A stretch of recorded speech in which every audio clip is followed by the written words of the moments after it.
The following compilation features unsettling and spine-chilling tales sourced from Reddit's horror communities. Reader discretion is strongly advised. These narratives may contain graphic descriptions, psychological distress, and themes that could unsettle sensitive individuals. Proceed with caution, as immersion into these eerie stories may provoke fear, unease, and sleep disturbances.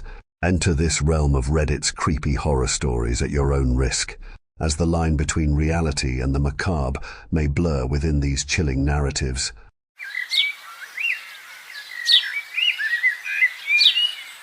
I first got him in January. I was volunteering at the animal shelter when he was brought in, skinny and shivering. Lou said he'd been left outside, probably dumped there by an abusive owner, as their first and only act of kindness towards him. He was terrified. I brought him home with me that evening. By February, my hands were covered in little scratches, and I'd well and truly learnt my lesson about cuddles. He was a very proper cat. If he sat too still, you could almost mistake him for an ornate china ornament, with his sleek black coat and pointed ears. Even though he'd been through an awful time of it, you could just tell there was a very proud cat waiting to reappear. I named him Raymond, which he seemed to approve of. He started eating his dinner on the floor next to me, and would occasionally let me stroke his head without a hiss. By March, he would come to greet me at the door when I got home from work, skipping down the stairs from wherever he'd been dozing. His ribs had disappeared beneath his healthy coat, and his shiny green eyes seemed to smile at me. We were both doing well in April. My once scared cat had now become a confident, cuddly boy. I'd get to kiss him on the head goodbye as I left for my first few dates with Owen. Owen was charming, and everything I'd ever dreamed of. I'd spend evenings with him in fancy restaurants, laughing away and hanging on to his every word. One evening in May, I was walking home from another wonderful evening when I tripped and fell smack bang in the middle of the pavement, leaving angry red grazes on each hand and knee. I hobbled home feeling sorry for myself and was greeted by a familiar mew at the door. I tried my best to give myself some first aid, and when I climbed into bed, Raymond appeared at my side. He sniffed at the haphazard plasters and stared at me, his green eyes big and curious. "Nothing to worry about, Ray. I just tripped is all," I told him. Owen was always joking about how clumsy I could be. Raymond seemed to frown, wiggling his black tail in the air. Then he leaned forward and gently pressed his head against my grazes. I'm not sure how he did it, but his eyes seemed to roll back into his head, and I could have sworn they then began to glow. He sat like that, completely still for a few seconds before drifting off to sleep. When I peeled the plasters off the next morning, every mark had disappeared. I couldn't believe it. I spent ages running my fingers over my now smooth skin. Raymond just sat in the doorway and stared, his head tilted to the side. I wondered if I'd dreamed the whole thing, but in June it happened again. I'd been moving my things into Owen's flat when I'd caught my finger on his door latch, leaving a rather deep cut. Owen just tutted and went to pick up the box I'd dropped. Later, after Raymond had inspected our new home, he came for his evening cuddle. Owen was at the pub by then, and he seemed to breathe a sigh of relief. The poor cat was still so wary of certain people. I felt guilty for moving us in with Owen in a way, but he had insisted, and how could I say no? Raymond came to sit on my lap, and upon noticing my finger, his eyes immediately rolled back into his head, and definitely glowed this time. I took off my bloody bandage to find again that any trace of the wound had vanished. Raymond purred softly as I stared at him, mouth agape. By the end of August, Raymond had healed a fair few scrapes and bruises for me. I'm ever so clumsy, of course, which Owen always ridiculed. If I'd known better, I'd have said he liked seeing me upset. Sometimes he would come home drunk and accidentally push me. On one occasion, he did this when I was cooking at the hob, and Raymond seemed to use all of his might healing my seeping burn. I spent an awful lot of time in pain, and the rest lonely. I'd stopped volunteering at the animal shelter a few weeks before, when Owen and I decided I should be working more hours to help pay the rent. I missed Lou, and I missed my friends. We lived quite far from my parents too now, and I missed having friendly conversations that weren't just with Owen on a good day. I still had Raymond, though. September went by in a bit of a blur. I found myself stuck in an unnerving state of trying to do everything just right. I would walk home from work slowly, savoring my time in the cold and the dark, but not too slowly, or Owen would question where I had been. And with who? I didn't see anyone nowadays. I would make sure the dinner I made was exactly to Owen's standards, even though I knew that most of the time there would be a tiny, unseen detail that would set him off. He'd leave in a huff, taking my car to the pub round the corner. I'd sit in silence with Raymond while he was gone. I felt trapped. Raymond would give me a nudge, or a purr, anything to get my attention, but I was frozen. I only moved again when I heard the door slam. I would look down at Raymond. He knew he was in for a long night too. In October, on Halloween, things reached rock bottom. I was lying on the floor, staring at the ceiling when I heard Raymond gently push open the door. I'd been so worried about him. Owen had come home drunk again and almost tripped over Raymond, who was sleeping peacefully on the rug. I'd instinctively jumped up, rushing to keep my precious cat safe. Owen didn't like that. Now I was on the floor and I couldn't get up. I couldn't do much of anything anymore. "I'm sorry, Raymond," I whispered, feeling my lip begin to bleed again. I started to cry and the tears stung my swollen eyes. "I'm sorry I brought us here." He gently brushed his face against my blackened cheek, and I felt like dirt. My tears splashed against the cold floorboards. Raymond deserved so much more than being stuck with me. I couldn't even keep him safe. The door slammed suddenly. I had to grip my teeth to keep from screaming when my broken bones ground together as I jumped. Owen was home. His heavy footsteps dragged through the hall, the sickly smell of whiskey surrounding him like a storm cloud. He swayed as he came into the room. His bloodshot eyes quickly focused on me. He walked over and let out a chuckle, giving my snapped leg a swift kick. "Get up, then," he sneered. Every muscle in my body was screaming at me to move, but the sharp pain in my chest pinned me to the floor. My breath was coming in shallow gasps, and my broken ribs felt like knives carving into my lungs.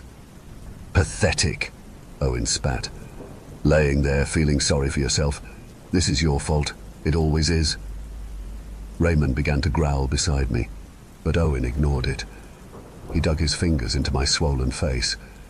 "You're completely useless now," Raymond hissed. Something had changed in him. His sleek black form, normally so calm, was now tensed. His muscles rippled beneath his fur, and his green eyes honed in on Owen. They began to glow eerily under the flickering light. Owen laughed, releasing his grip on my jaw. "Oh, look at this. Your stupid cat. He'll protect you." Before Owen could reach out for him, something in the air shifted. The pressure dropped, and the room felt heavy. Raymond's growl deepened, sounding far more primal. His eyes weren't just glowing anymore, they were burning. Owen staggered back, his face contorting into confusion and then pain. "What the hell?" he started, his words cut off by a scream. I could only watch, wide-eyed, as Owen's body began to jerk violently. His arm twisted, the bones snapping with a sickening crunch. He screamed again, the sound ripping from his throat as his skin began to stretch and split. Hot blood oozed from the cracks like lava. My own injuries, the burns, the broken bones, the bruises began to fade. I felt them peeling from my body as Raymond had done 100 times before. But this time he was putting them straight into Owen. His knees buckled as another snap echoed through the room. His leg was bent at an impossible angle, the flesh tearing as though he was being pulled apart from the inside out. "Raymond, no," I whispered, but the word felt hollow. Could I even stop him? Did I even want to, really? The cat's gaze never left Owen. His tail flicked in a deliberate motion, and Owen screamed again. This time it was louder, higher pitched, as his ribs caved inwards with a wet, crunching sound. Despite everything that he'd done, I hoped that the alcohol was dulling some of the pain, at least a tiny bit. Owen convulsed as his spine twisted, vertebrae snapping like dry twigs. Blood sprayed from his mouth and his hands clawed uselessly in the air. He was reaching out for me. Over the next few minutes I squeezed my eyes closed as I listened to every crack and snap. It was slow and deliberate. Raymond was savoring this. Finally, Owen collapsed onto his front. His body was barely recognizable. and a shudder racked through me as I realized it was a mirror image to how mine had looked only an hour before. His breath came in short, sharp gasps. He looked at me, trying to plead, his eyes wide with terror. He was a wounded animal. I don't know what came over me, but I looked over at Raymond and nodded. I looked away when my cat's jaw began to unhinge, stretching wider than it should ever be able to. I still heard, though, the sound of Owen disappearing into the gaping maw. I heard the crunch. When I turned back around, Raymond was a cat once more. He licked his paw and used it to wipe a drop of blood from his sleek head. There was no sign of the monster I had seen only seconds before. There was no trace at all of Owen. Raymond purred contentedly. It's December now and things are much different. My parents hug me goodbye on their way to work, and usually Dad makes me breakfast even when I insist I'm not hungry. He says I'm much too thin. In the evening, we spend time together as a family, the wood burner crackling and Raymond sleeping soundly in front of it. I tell myself that I'm safe now, that it's over. But as I look at him sleeping there, I wonder what else he's capable of. I don't know if I'll ever feel like myself again. I don't really remember who she is. I have nightmares most nights. The sound of shouting will echo through my head, followed by the snapping of bones. My mum helps me talk about what happened. Well, most of it. The important thing is that it's all over. While I've been recovering, I've been trying my best to do some research. I'm still not 100% sure what breed Raymond is, though. I just know that he's a very, very good cat.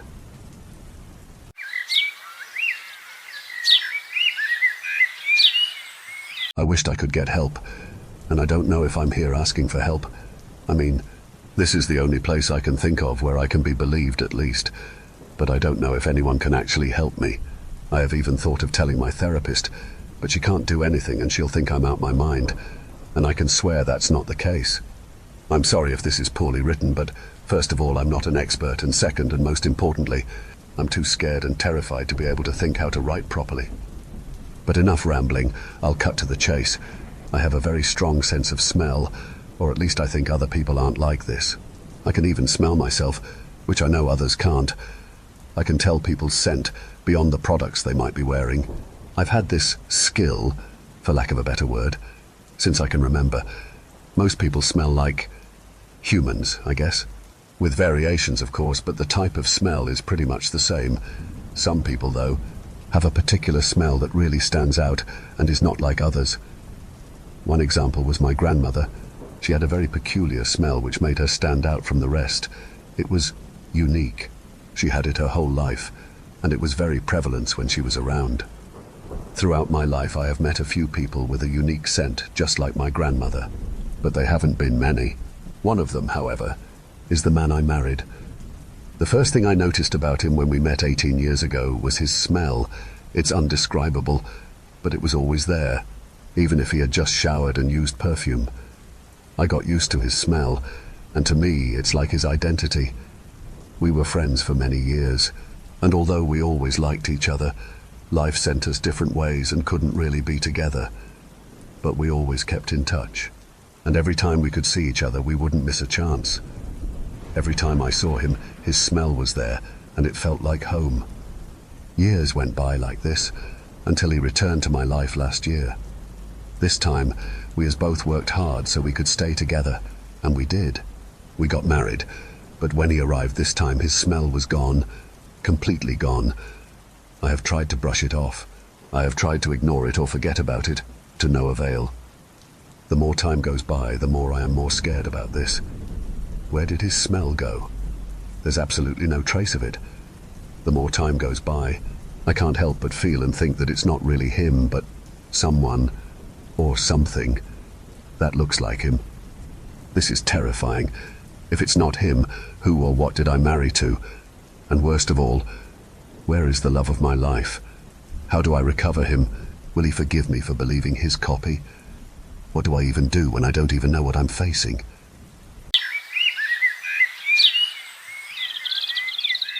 There's a reason they put restrictions on how long a pilot is supposed to be deployed out in the field.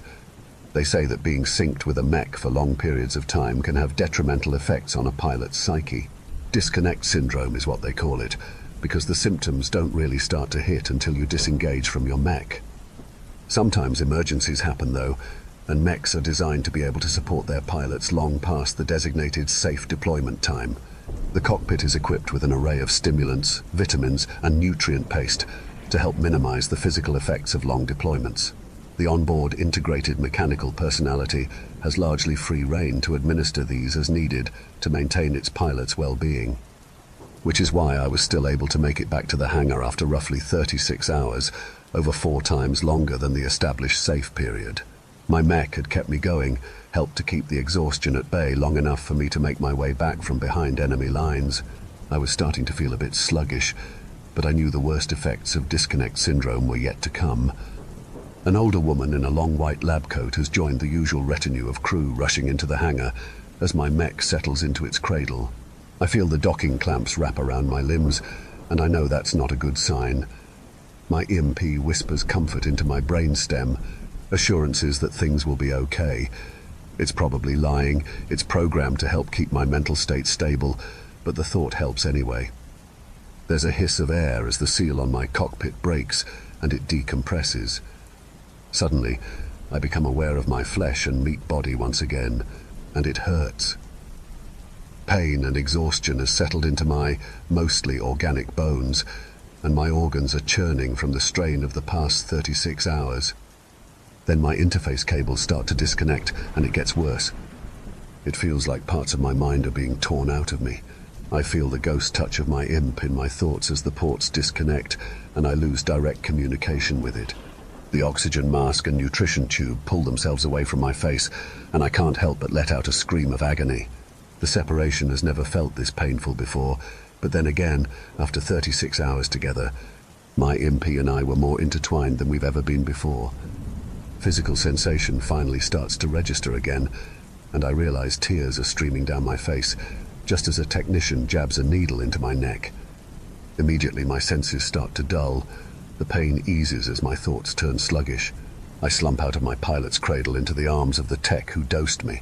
Just before my world goes black, I see the doctor standing over me, a grim look on her face. When I wake up again, I immediately know something is wrong.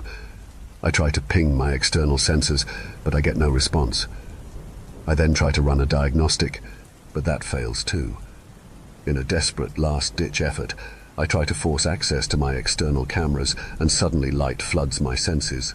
My instincts catch up first, and I blink, trying to clear the pain of the lights. And that's when I realize it's not my external cameras that I'm seeing.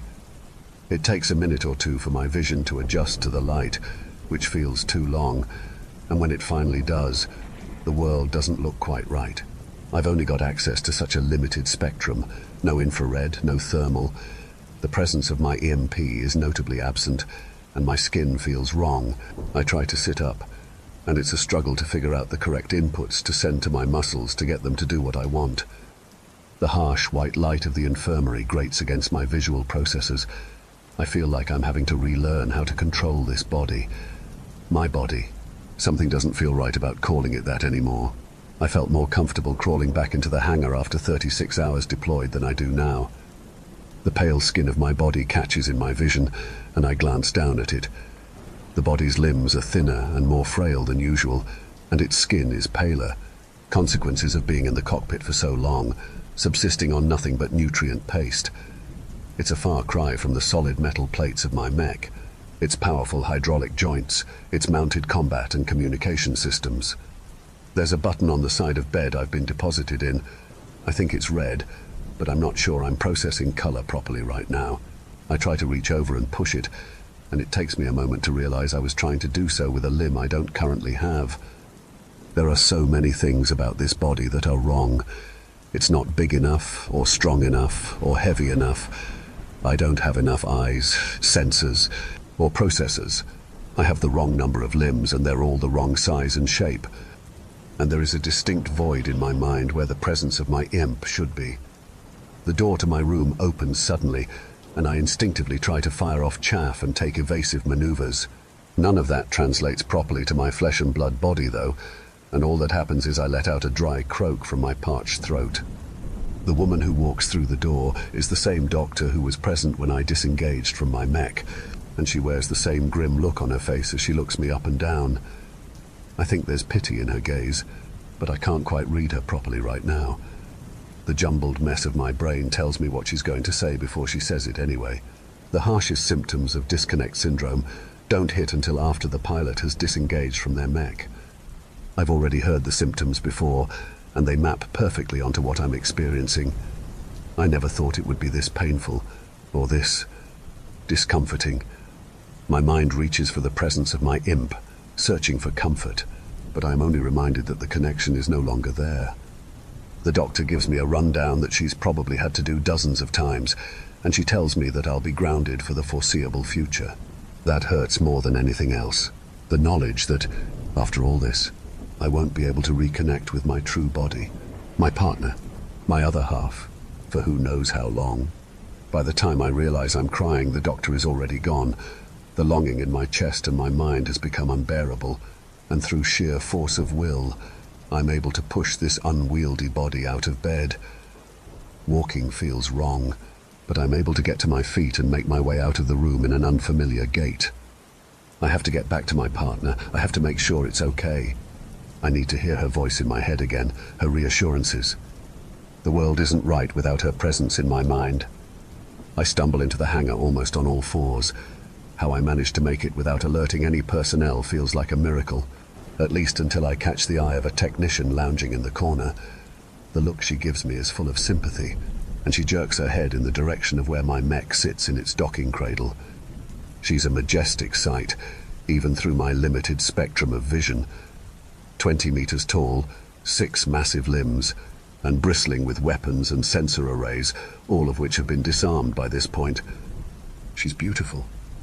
I clamber frantically up the chassis, easily finding handholds in a frame I know better than the back of my hand.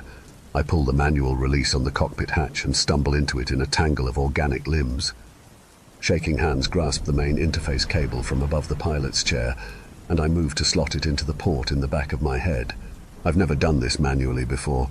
Usually I'm locked into the chair and the system connects me automatically. The cable clicks into place and my eyes roll back in my head. Tears start to stream down my face as I feel the comforting presence of my imp rush in and wrap itself around my mind. My thoughts reach out and embrace it back, sobbing at the relief I feel from being whole once again. I realize I don't ever want to feel the pain of disconnecting from her again. There's a reason they put restrictions on how long a pilot is supposed to be deployed.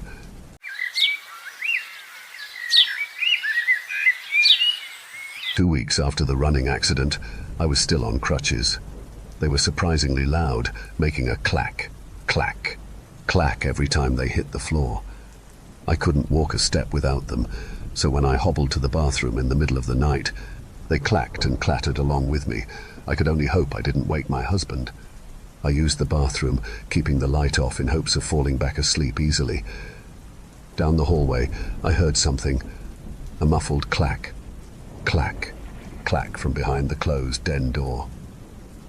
Like my son was playing with my crutches, but that was impossible. Maybe I was hearing things, still half asleep. I hoisted myself onto the crutches and limped down the hallway, hoping the noise would go away. It didn't. In fact, the clacking seemed to match the beat my own crutches were making as I walked toward it. When I paused before the den, the noise stopped. I turned to go back to the bedroom with a sigh of relief, ready to forget this had ever happened. But I made it only one step before I heard another clack behind me, an exact echo of my own. I turned back and pushed open the door. And there, in the den, dimly silhouetted by the old lamp, was me, a perfect copy. She also had crutches, wore the same bewildered expression I'm sure I had, the same nightclothes and leg cast. I was frozen. So was she. I raised a hand to my chest, breathless. So did she. I took a startled step back, and in perfect unison, so did she. I could have been looking in a mirror. We stared at one another. Every tiny movement I made, every trembling breath, was matched by her exactly, all while looking me right in the eye. A rush of adrenaline fighting off sleep left me with no coherent thoughts. I could only stare, mouth agape and heart racing. It was she who made the first move when her crutches fell one by one to the floor. Across the room, she smiled and charged at me in a full-on sprint. I ducked out of her way at the last minute, dropping my own crutches in the process. I heard her run down the hallway, beginning to scream and cry in my own voice. "Someone's here! Someone's in the house!" I made it to the bedroom a full minute after her, barely able to walk without my crutches, but driven by animalistic fear. My husband was already up and out of bed. She cowered behind him, still screaming. "No!" I shouted. "It's me!" I realized that I too was cowering in the exact same way before him. Turns out, he trusted her more. In a flash, he tackled me to the ground and restrained me. I begged him to stop, repeating over and over that she was the fake. The whole time she wouldn't stop screaming. I knew he'd hurt me if I stayed pinned down much longer. I used my good leg to land a single well-placed kick and fight my way free. At a loss for what to do, I scrambled on all fours out of the room and grabbed my crutches before fleeing the house. I was as slow as an injured animal. They could have easily caught up to me if they'd wanted. My husband was probably too stunned to follow. I shuffled down my empty block, then another and another. 5 blocks from my house, I passed the spot where the accident happened. It was like being punched in the gut, or rather, flung into a tree all over again. I paused, then sobbed. It was all too much. I couldn't go back home without being attacked. I couldn't go to the police. The accident was just 2 weeks behind me, and they wouldn't be happy to see me again. I had no friends, no family I could turn to. I turned to the woods. I had no other choice, nowhere to go. The adrenaline rush was wearing off, and though I wasn't happy about it, the crash was coming. I fell asleep, hoping the next morning I'd wake up in my bed with only the memory of a bad dream. Instead, I awoke on a bed of sticks and dried brush. My crutches made a clack-sh, dragging through the dirt. Still with nowhere to go, I returned to my house through the backwoods. I was terrified at what I'd find. At the breakfast table near the window facing the backyard, they had coffee, the way I did every morning until the accident. She said something to make him chuckle. He got up, presumably to grab the coffee pot, the way he used to. She must have convinced him it was all a bad dream. I was at the tree line, and she saw me. She stood up and faced me directly. She wasn't even using crutches anymore. I raised an arm, almost waving. So did she. I saw movement behind her, my husband returning to the table. I don't know what compelled me, but I dodged behind a tree as quickly as I could. Again, trembling. What scared me the most was how quick he was to accept this other me, the one without crutches. I guess I don't blame him for liking her more. She looked happier, unscarred by the events of 2 weeks prior. After all, she wasn't responsible for the running accident, which took my track star son's life and left me with just a broken leg and a totaled car. The forest had come to life after the night's rain and smelled of petricus. Monica and I took the path that led from the summer house down to the small lake, wearing thin bathrobes with nothing underneath. It was just us there, and beyond the treetops, the rest of the world had ceased to exist. We swam and ate watermelon, drank white wine and dozed off in the morning sun. When I woke up, I saw Monica squatting on the shore. She fished a black object out of the water and took a bite. It looked like some kind of strange fruit.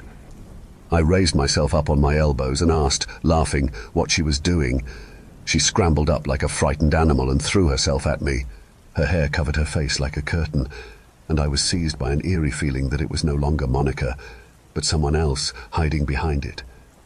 When I tried to pull her hair back, she knocked my hand away and pressed me to the ground with a force that seemed to belong to a much stronger person. Roots and stones scraped into my back as she rode me with hard thrusts. Afterwards, she dove into the lake and didn't come back up, so I had to jump in and pull her out. She was unconscious.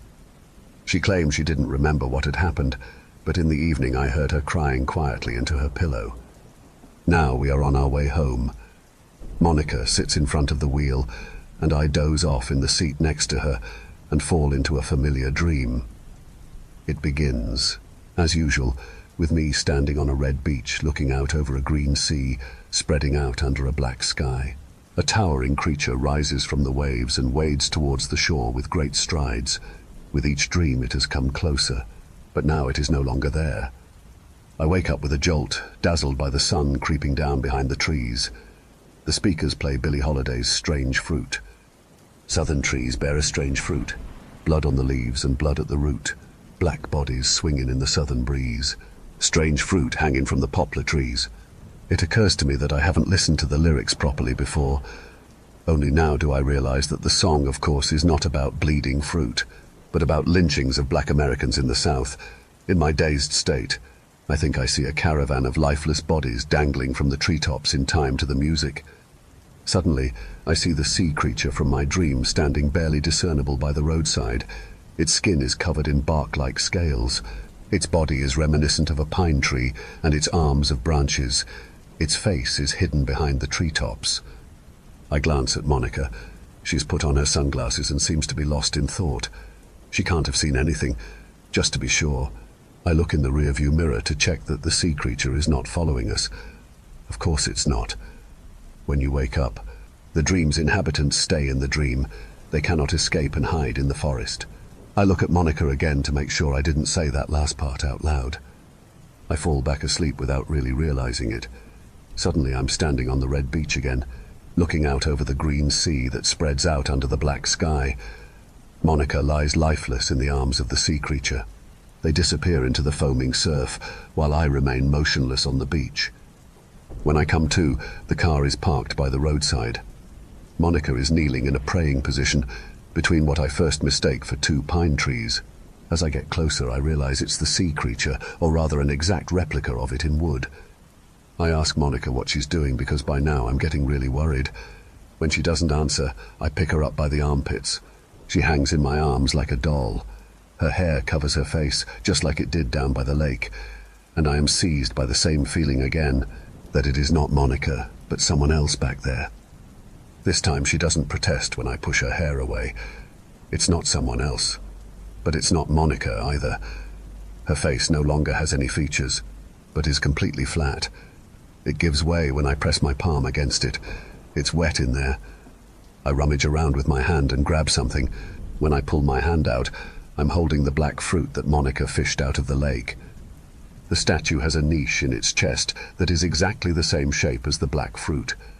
When I place the fruit in the niche, Monica collapses into the lingonberry rice. Green water gushes out of the hole in her face, transforming the landscape. I feel the niche closing in my chest, and I can move again. I kick away the man lying lifeless in front of me and step out onto the red beach. The green seawater pleasantly cools my dry scales as I wade out under the black sky. The human woman sleeps peacefully in my arms. Soon we will be home. I'm part of an organization investigating unexplained missing persons cases, separate from CIA or FBI or police or whatever else. You can think of it as outsourced work for cases that others can't be bothered with. I'm a rank 2 in the organization and have access to rewritten entries of evidences and documentation. Most of them are just murders or abductions, something that takes years to get any leads on. But for the first time in my 10 years working this, I was asked to purge this entry from the archive. All evidence is always preserved, basically forever, regardless how insignificant. Secondly, we never censor names of anything, as even for rank 2s it is crucial to know this. So I just need to dump this anywhere I can to save what I at least have access to. Duralex, said Lex. Now viewing document J53073. As per requested archiving policy for this project, the names of streets, locations, brands, the city and people mentioned in this entry were removed or replaced by generic terms or names corresponding to the document's alphabetical sorting, adhering to the author's intentions while also keeping consistency without resorting to full redaction. On the 12th of April, year 2015, at 1825 in the city of Johnstown, a notebook was found on the outskirts, containing the experience of one of the residents during the disappearances that occurred. Research of the event can be found in document J0UR473X in category J. This is an edited and rewritten version copying the exact style, grammar, punctuation and phrasing of the author to preserve authenticity. Access to the original scanned journal can only be obtained by rank 3 and above staff through code 5. Access to the original journal itself is only available to rank 5 and above staff through code 7 on research site Delta. Do not publish or distribute the information contained in this document outside the organization. Do not discuss or reference the information contained in this document verbally. Written reference is allowed, but only by indexing the document ID via system link. Do not edit or add to this document. If correction is required, report this to rank 2 and above staff through code 12. Read contents. Due to the recent events in my area, I've decided to start a journal. I've never done anything like this, so I guess I'll learn as I go. I will be recording every day from this point on, in case it gets any stranger, or in case I won't make it out of here. So this will possibly be a good memo of myself, or a documentation of the things that transpire here. Since I'm a computer engineer, which is a rather broad term, but I work with hardware basically, I am not too used to writing with pen and paper, which should be clear from this terrible handwriting. I will try my best to make it at least readable for myself, since I can't guarantee if anyone will even find or read this. Day 1. This isn't exactly the day 1 of these events, but rather of when I start my journal. Just felt like marking days would help me make sure I get an entry in each day. It should also help me track time, as it's difficult now. This has been happening for the past week or so. I will simply note down what I know so far, up to this point, and then continue as the days go on. It started one day with a fog that was very out of character for our area. We do have fog often, but it does not last longer than 1 or 2 days. Our fog, or any fog for that matter, is usually cold, I guess due to the nature of what fog is. This fog, however, is warm, or at least warmer than your usual fog, not steam-like warm. Anyway, with this fog, on the 3rd day or so, all electricity was gone. It is gone still, which makes it something more than just a power outage. Then went all the other electronics that were not even powered directly. I've assembled and tinkered with my fair share of computers and other devices, and I have never encountered anything like this. The insides are not fried or anything, they just don't work. That's it. There is no current on any of them. None of my electrical or voltage measuring tools work, even the old ones that don't use fancy digital displays like the Yosh ones, just nothing. Somehow, even batteries, which usually produce power through a chemical reaction, just don't produce any charge. This journal is now my pastime, since I don't have any hobbies that don't involve some form of electronics. Considering how dependent people are on electronics these days, I thought the streets would turn into chaos, but they didn't. Our neighborhood is very calm and friendly.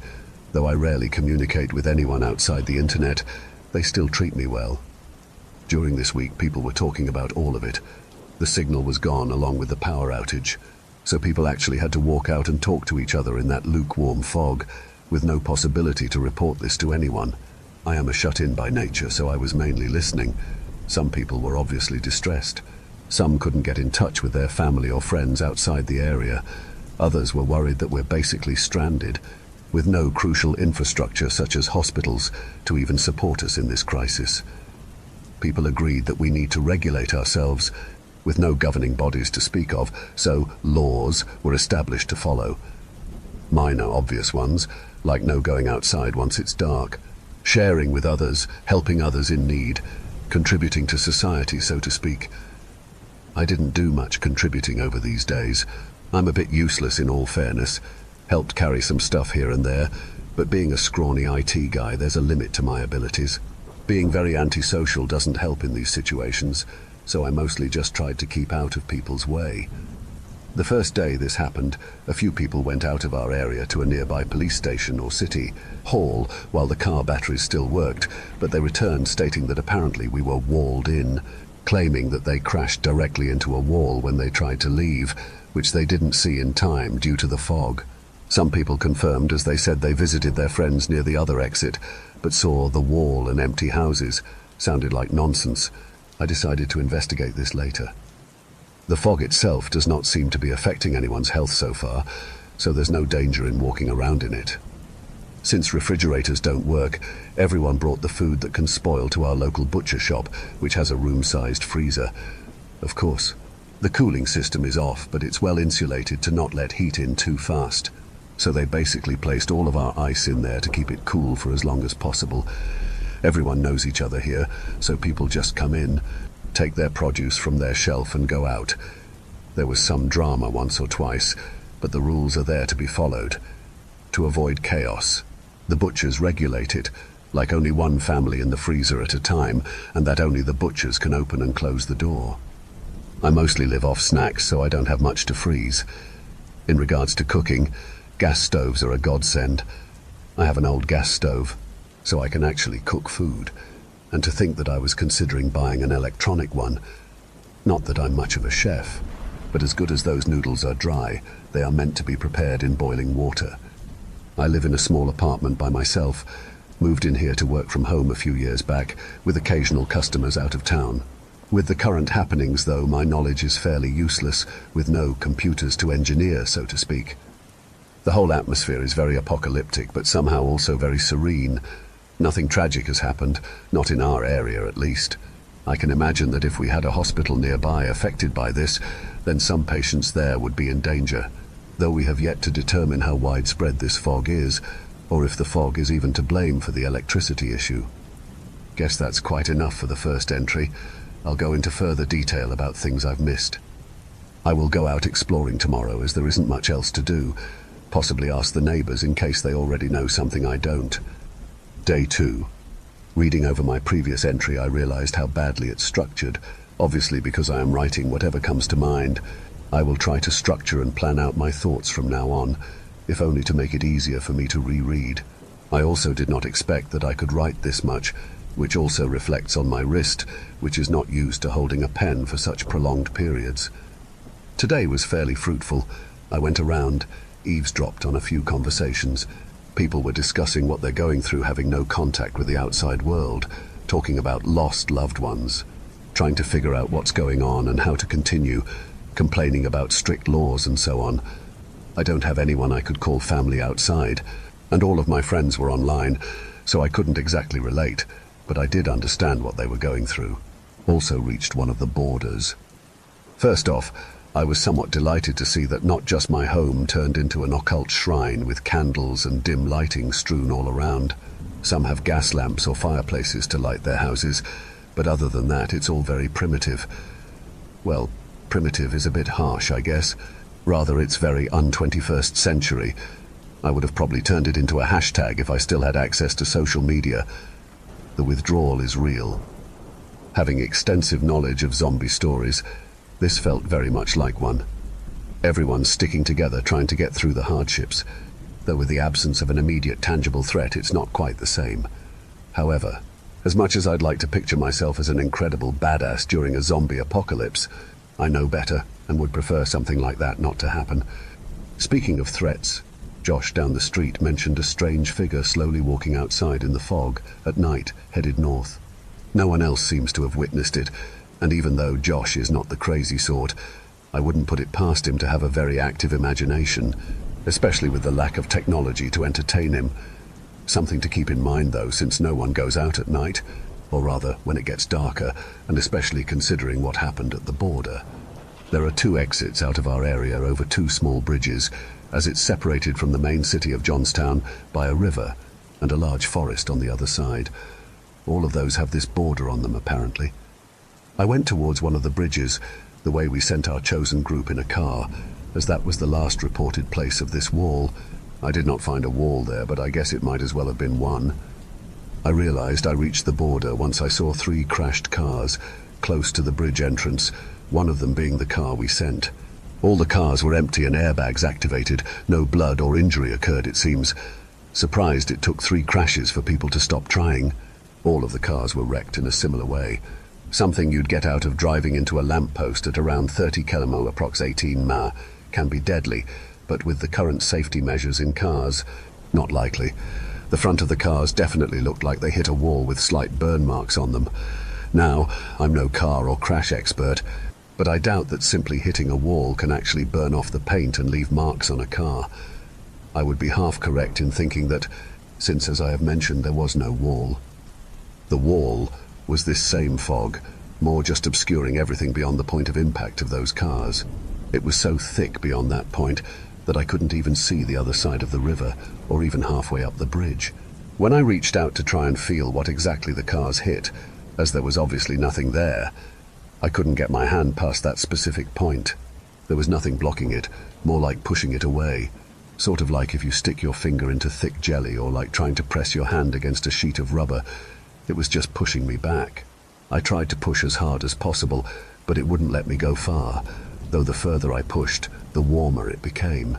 With my limited knowledge of gases, I deduced that since if it's the same fog, which is lukewarm, compressing it would force the heat to be concentrated in the compression point rather than be spread across the whole fog, which also explained the burn marks on the cars. Right? I don't know. I might ask someone else later who dug into it more than me.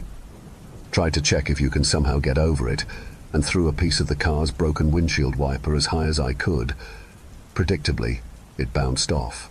Well, bounced is a bit of an exaggeration. It was more like throwing a wet towel at a wall. It just stopped and slid down. Is it a natural occurrence that we never experienced before, which was also never documented? Was it placed by someone? Who and why? A piece of experimental government technology, aliens. Hopefully I won't get too attached to these conspiracies. Day 3. Had a strange dream today. Not that strange dreams are uncommon for me, but this one was related to the fog. All I remember was just standing out there, in the fog, and seeing nothing in any direction, just this white, warm, weird fog. Nothing else happened. I walked around, and nothing. It was just fog and silence, or rather deafness, kind of like when your ears start ringing, but then the ringing subsides slowly, though in this dream it never subsided. It was as if my hearing was stuck in a weird limbo between going deaf from a burst of sound and the start of ringing. Not even sure if that makes sense.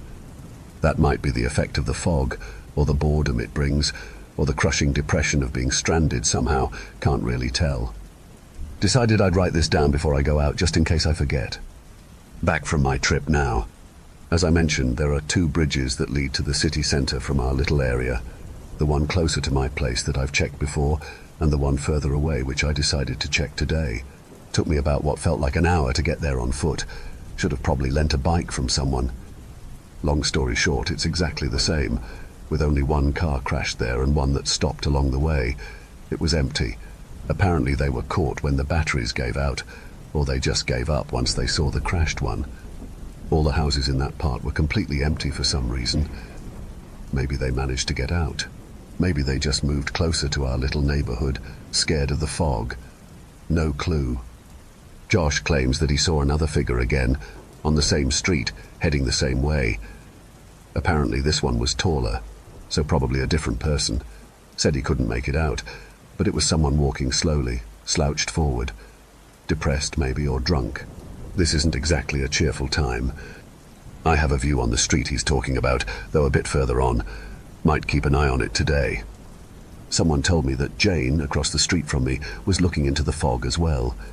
She's a chemistry professor at our local university, so I would assume that she might know at least something. She wasn't in today, though. We'll try tomorrow. Saw a few kids playing hide and seek in the fog by ducking to the ground. Only then noticed that if I look down at my feet, I can barely see them. Day 4. Didn't see anything on that street. Need to ask Josh later if he did. Visited Jane. She somehow got a sample of the fog, or something I didn't quite understand, nor did I understand what she showed me in the microscope-type device. But she said that it's not just any fog or a type of gas she encountered before. She claims that it replaced our air here, literally. The oxygen we breathe is the fog, which is somehow suitable for our lungs. This seems to also be the reason electronics don't work, since current can't travel in this air. But apparently heat can, since fire works fine. Jane also said that we should be dead, since this should also interfere with how our brains work somehow. She was as confused as me. Well, less confused since she knew what she was talking about, I hope. I'm not even sure anymore. She looked extremely tired. Seems this fog mystery kept her awake for far too long. That, and taking care of her sick mother. She said that it wasn't fog-related or anything, but just old age. I didn't want to probe too much. Jason, my next-door neighbor, is as thrilled as ever about this incident, though. He is a bit of a nature junkie, and having no devices active, he claims that we can finally go back to our roots. Says he was visiting the woods and felt at home. I would call him a hippie, but he was always a very reasonable person. Just liked everything natural, which is a quirk of his I accepted long ago, but now it was unleashed to its full potential, it seems. He offered me to join him. I agreed. Not because I want to walk around in nature, far from it. I am a child of human technology and social networks. I wanted to check the other borders. The woods are opposite the 2 bridges to the city centre I've mentioned, so the other walls would be there, I assumed. I asked Jason about them, and he said that he did encounter those walls, but couldn't make out much. Same as me, I guess. Won't lie, I was expecting him to call it a force of nature. Said he tried pushing a stick through as far as he could, but the end of the stick got charred and it started crumbling, so the heat part from my highly scientific theory was still there. Day 5. I came over to Jason's today to meet him for the trip and saw one of his pendulum clocks, which reminded me that I haven't mentioned the time issue since the first entry. I have lost all concept of time at this point since I do not have any of those fully mechanical wind-up, pendulum or other clocks, so the only way I see time now is when it's night and when it's day from the sun that's already obscured by the fog beyond recognition. Visiting Jason that morning was the first time in about a week since I've known what time it is. It was exactly 11:30 a.m. when I visited. It's honestly nothing too spectacular, but I guess that was due to my lifestyle with the job not actually having a set schedule and more based on if and when people needed my help. We went to the forested area. He knew his way around here, so it was pretty quick, or it might have just been the fact that I had someone to talk to on my way there. The woods looked menacing from the distance due to all the fog, though getting closer made them look fascinating. The fog looked more like a body of water, gently, carefully curving around the trees, forming a thick layer closer to the ground, same as in the city. As soon as we got there, Jason looked worried. Not until later did I find out that he was actually devastated. He claimed that half, if not more, of the trees were gone, explaining that the wall moved, that it was farther back before.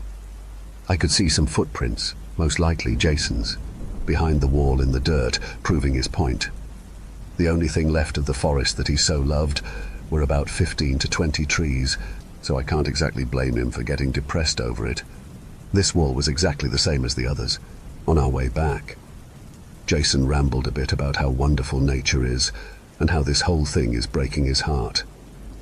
I'm not much of a nature lover, but even I got sad about it. The guy has a certain charm which makes it easy to empathize with him. We separated and I decided to check the longer road to the city center. As expected, it moved as well.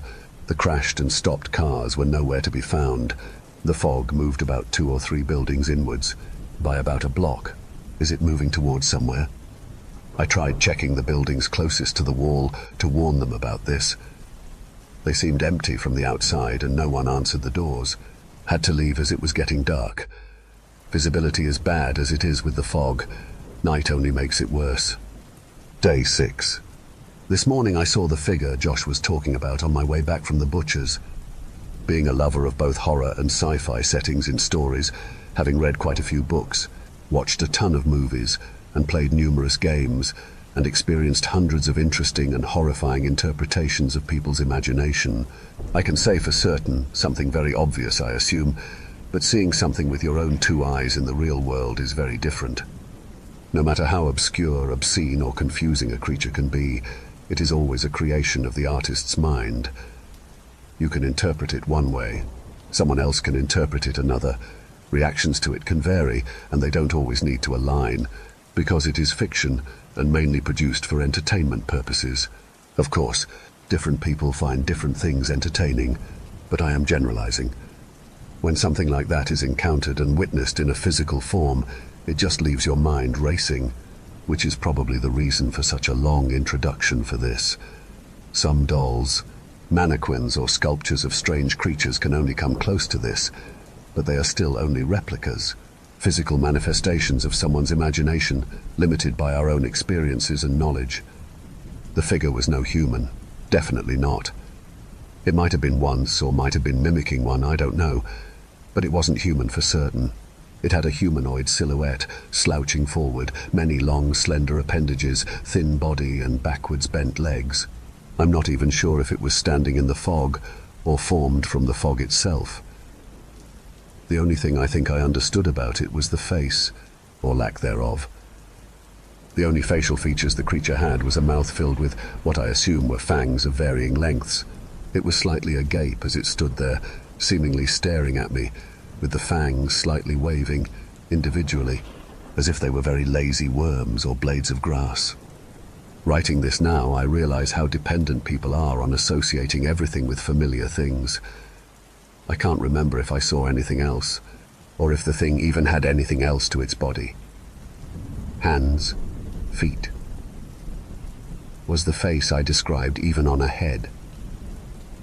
Was that thing a single creature, or a part of something else, something bigger? I don't know how long I've spent staring at it, but time seems to slow down when the adrenaline kicks in, which is to say that your reaction time speeds up, rather than time actually slowing down. Regardless, I ran. Before that moment, I never actually ran anywhere in this fog, which was a fairly shocking realization for me. I guess I didn't have a need to, but it gave me a bit of a new perspective, and I guess a level of understanding on what Jane said. It was like running knee-deep in water. I didn't feel like I was running slow, but the pressure and resistance was very noticeable. I didn't look back or around. I don't even remember which path I took to get home. It was all autopilot, driven by instinct. It wasn't survival or safety. No, it was something else. Terror, fear, something very primal that drove me. There was no inherent threat from the creature. I wasn't being chased. I wasn't being attacked or intimidated by it directly. It was just unfamiliar, unknown, unrecognizable. I don't know what to think of this situation anymore. How to continue? Should I check in with the neighbors? Should I even step outside? Would staying inside even help? Oh, note 001 more. A single page of ineligible text continues. Various research and decryption methods did not yield satisfactory results. The text was larger than the author's typical writing, and the handwriting itself, even if it did not make sense, was confirmed to be that of the author. Several predictions were made and suggested by various researchers from rank 2 to rank 4 staff, and one by a rank 5 staff member. However, none aligned. Some letters were similar, and the researchers concluded that the entire piece of text consists of 95 distinct words, most repeating, though no meaning can be gleaned from them. The translation team went over 19 different languages and could not find a point of reference. Apart from that, most letters were definitely Latin Roman script. Due to this, to avoid placing inconclusive data into this rewritten text-only document, the page was redacted. Research notes on this page can be accessed in the document with the scans mentioned in the introductory note. Entry 7. I have lost count of the days. Rather, I can't keep count anymore. I don't know if a day has passed or not at this point. It just doesn't get dark outside. It never did get very dark with this fog, but it got at least slightly darker, which was the only way for me to keep a sense of time passing. Only now I realized how much of an impact that encounter left on me. I barely have any memory of writing the previous 2 entries. Rereading it was pretty hard. It all comes back in flashes. I remember that I tried to sit down several times to write in the journal after it, but couldn't. The shaking just never stopped. Eyes couldn't focus. I don't even remember seeing the thing I described there. Did I even see anything or just imagine it? Maybe it's the sleeping pills having this effect on me. I can't even tell anymore. I have never been this doubtful of my eyes or memory. I've relied on them so much over my entire lifetime, but questioning them this much now is something I never thought it would get to.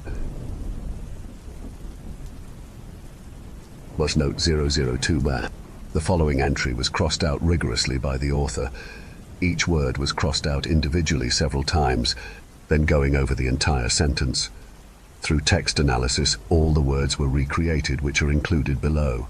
The author does not refer to the following text in future entries, so it is not clear if this was left in intentionally or the author simply forgot about it. A theory of the text not being written by the author was disproved by analyzing the handwriting, which matched perfectly to that of the author's. The following text is recreated in the same manner the author left it on the page. It was that not sure if the thing that was in the fog is still. There was no thing. Nothing, not the thing. It was simply standing, just the fog, not the thing, the creature, the part of it that, not going, it's going, the part that it's not going anywhere, but yet it's, after behind, near me, near them, just there, not there. Entry 8. I managed to confirm that what I saw that day was real. Hoped I was wrong, but it's real. They are real, and they are here. I think they're here for me, or for us. Why me? Why us? Why this place? I don't understand. This makes no sense. I will find out. I need to find out. Why? Entry 9. I have to keep writing, keep counting in my head, keep thinking. Need to keep myself sane. Need to take hold of reason and stay on track. Keep the mind working and active. I will study them. They keep appearing more and more often, on the streets, even in the house across the street. Walking, skulking, as if they own the place. Barricaded my door, pulled the blinds and curtains over my windows, just peek out once in a while, not letting them in. Can't let them see me or hear me or however they perceive things. The two of them standing, 2.5, next to each other, touching each other, feeling themselves and one another, searching for something, maybe communicating, unclear. And this howling, how have I not noticed this before? The constant deafening howling that keeps trying to burst into my house, to torture my ears, as if it's digging into my skull. Was it always here, or did it only start the day I encountered one of them outside? Surely others can hear it too. I need to check up on them. I need someone to talk to, if there even is anyone left. There is also the issue of the fog and its form. It started to seep into things, onto buildings. It's becoming more watery, more gooey rather than the gas it was before.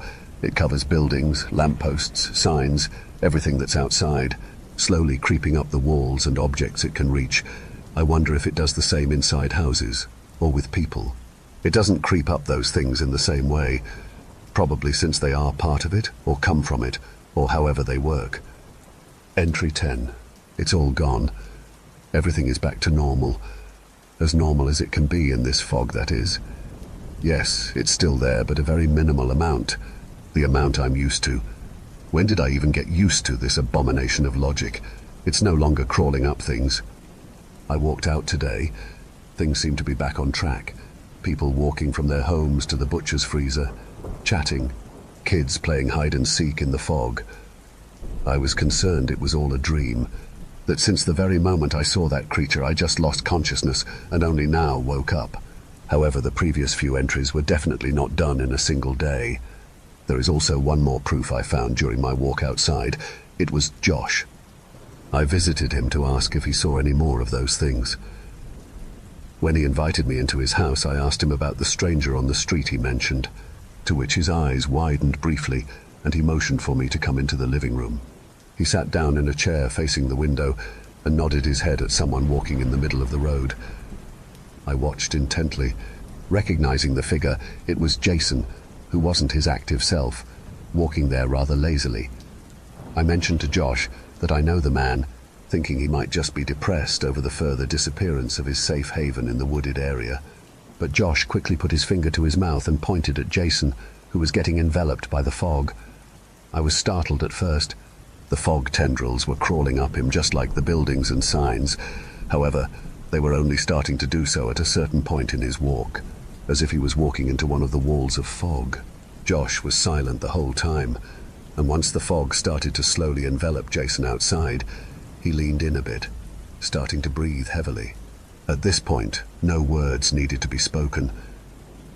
Jason was going through a transition from human to one of those creatures, starting with his legs, then the arm that slowly waggled forward, turning into several tendrils, and the rest of the body.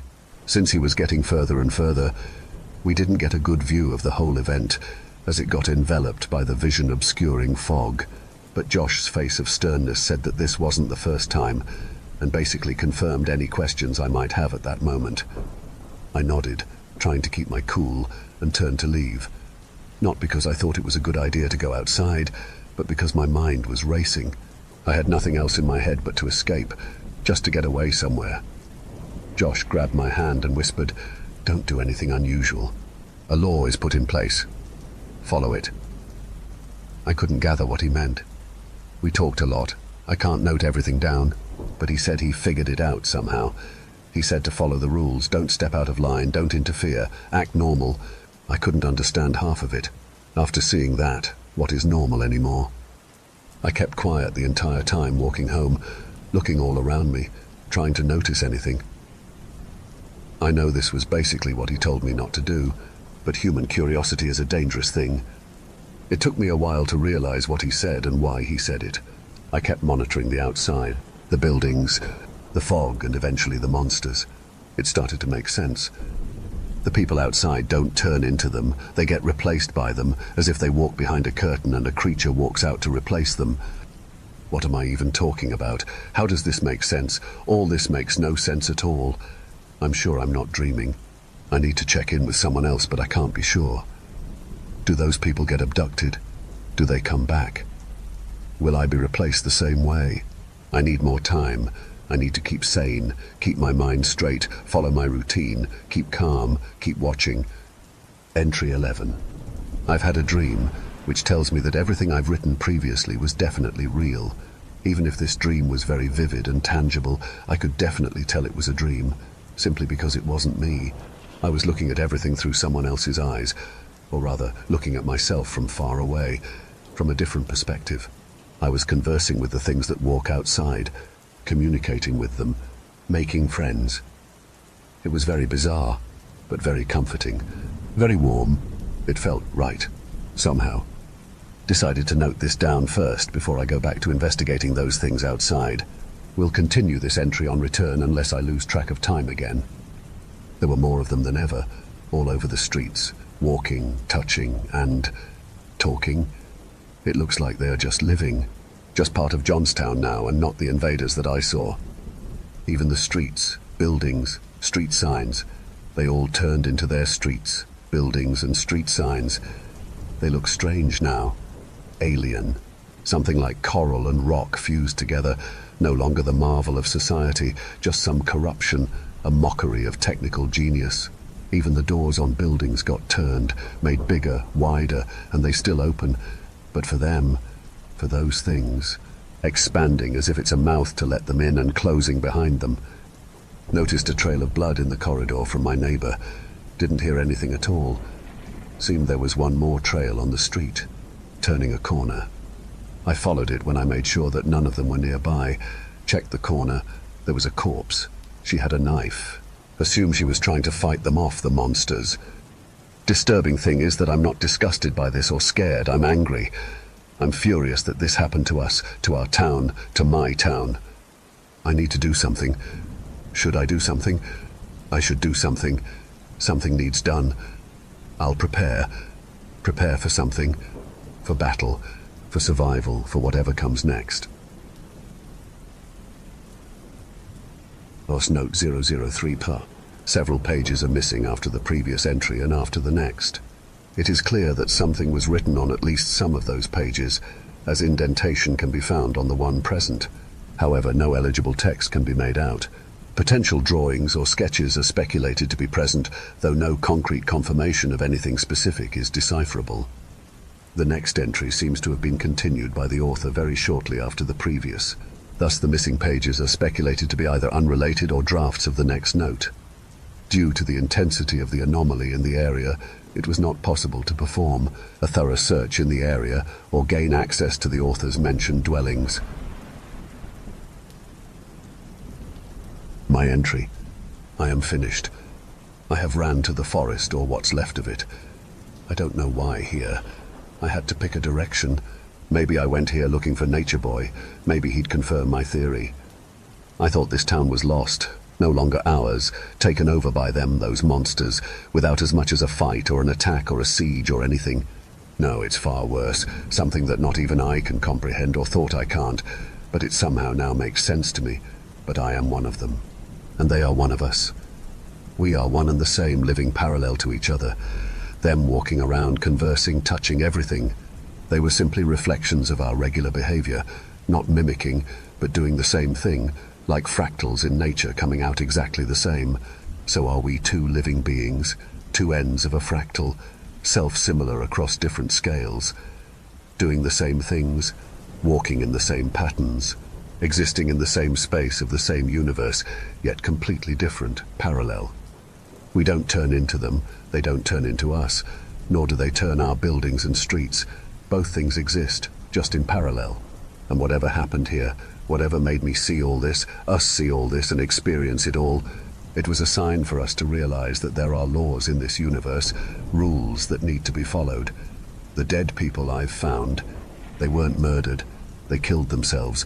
They were afraid, scared of the truth, probably saw themselves turning or phasing between themselves and the creatures, and couldn't take it. The monsters, those things, they are neighbors, not intruders. They are our fellow beings of this universe, just existing, living, but not meant for interaction. Exist and let others exist. That is all. Those people went against the laws, against the rules set out, and so sanity was taken from them, their feeble minds crumbling, destroying themselves, be it by the will of the universe or the lack of will itself. It is harsh, but it is the law. My husband always wanted a dog. I am by no means a dog lover, but after years of prodding, I finally caved. We were both so excited. We took off from work and went to the local shelter to see which one to adopt. After a couple of visits, we finally settled on one. She was a small thing, barely a couple of pounds, and her previous owners had recently passed away. I was happy, but my husband was ecstatic. The first couple of months were difficult, of course, as any new dog owner would know. It took a while to create a routine for Coconut. That's what we named her after hours of debate, and for ourselves. But I had to admit, having a dog brought us so much joy, we couldn't remember what our lives looked like before. It wasn't until we had Coconut for a few months that something strange happened. A few days ago, while my husband was at work, I called out to Coconut to come eat her lunch. Normally she appears after a couple seconds to eat, but this time it had been a couple of minutes and she didn't show up. I looked in a couple of her normal hiding places, and when I couldn't find her, I immediately began to worry. I was seconds away from calling my husband when I saw her slowly walking towards her food bowl. I let out a sigh of relief, but when I walked towards her, something was off. She was eating her food very slowly, as if she wasn't hungry at all, which was extremely strange behavior for her. I reached down to scratch her head when I noticed something white stuck on her harness. It took a few attempts to pull it off, but after further inspection, it looked like a feather. I didn't know what to make of it, but I thought to ask my husband later if he knew where it might have come from. My guess was that Coconut had ripped up a pillow or something, and the fluff or feather had caught onto her harness. Telling my husband about the feather slipped my mind. It wasn't until yesterday that I thought about it again. My husband and I were replanting our flower bed, and we were trying to clean up some weeds and dead flowers to make room for new soil. He had gotten out a shovel and was digging up the old soil to make some room when we were met with a horrible smell like something died. We were so confused. How could something have died here in our flower bed? We agreed to dig a little deeper to figure out where this smell was coming from. After a few minutes of my husband continuing to dig, he said he had hit something solid. I took a few steps back and turned around, already feeling queasy. He said he'd brush away some of the dirt, and after looking at it, he said that it looked like a dead goose. Dead goose? It didn't make any sense. How could a goose be buried in our flower bed? Our backyard was fenced, and we hadn't touched it in months. It didn't make any Wait. I felt my entire body go cold, and without turning around I asked my husband what color the goose was, and although he was confused by my question, he replied, white. But I already knew that. She didn't. But did she? There was no other logical explanation. I ran back inside our house, my husband chasing after me. I didn't know what else to do, but I just immediately started hyperventilating. Then, while my husband was giving me a hug, it came out. The feather I saw on Coconut, the connection with the goose. my entire far-fetched theory. And as any normal person would, he laughed in my face. He called me paranoid and said that there was no way our sweet dog could harm another animal like that. I wanted to take her to the vet, but my husband argued that it was already getting late and that we'd go in the morning. We also agreed that Coconut would stay in her crate in the living room during the night instead of in our bedroom like she normally did. I felt so incredibly unsafe in my own house, and deep down, my gut was telling me that there was something very wrong with Coconut. At night, my husband went to put Coconut in her crate while I waited in our bedroom.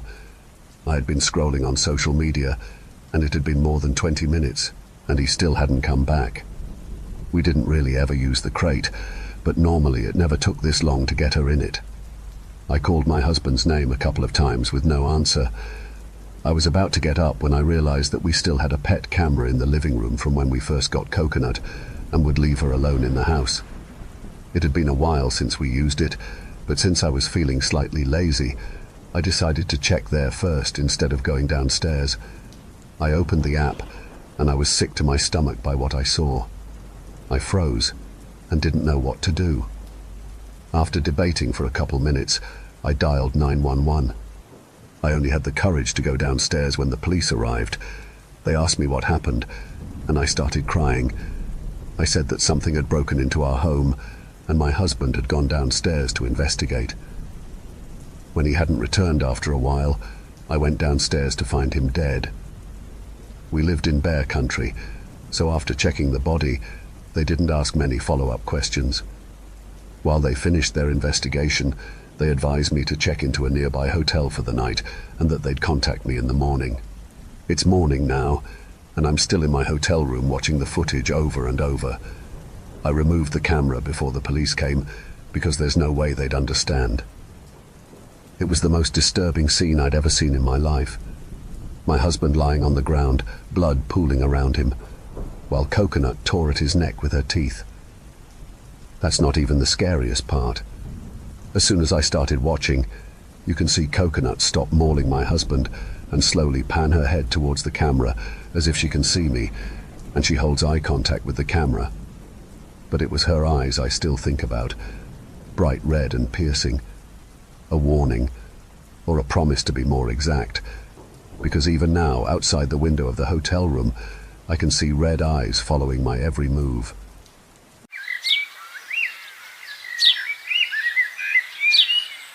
The cold light of the interrogation room burned my eyes, and the silence was only broken by the sound of the detectives' pens scribbling on paper. I was handcuffed to the steel table, and every second of waiting felt like an eternity. I felt lost, confused, as if I was being accused of something impossible. Me, a murderer. I couldn't understand. The older detective looked at me cautiously, as if dealing with a cornered animal. "So, Gabriel, do you want to tell us what happened?" he asked calmly. I sighed, my throat dry, and prepared to speak. All of this still felt like a nightmare. Maybe, if I told the story from the beginning, they could understand what really happened.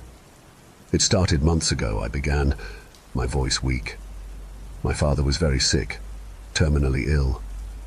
I had spent everything I had on treatments, but nothing worked. It was on one of those nights when I was completely desperate that I decided to go out for a drink. I needed to drown my frustration in something. The younger detective was taking notes, but it was the older one who seemed to really be paying attention. His eyes never left mine. "Go on," he said. I remembered the scene as if it were yesterday. I was in the nearest bar to my house, drinking alone at a corner table. The background music and the conversations of the other patrons seemed like distant noise, muffled by the sadness I carried.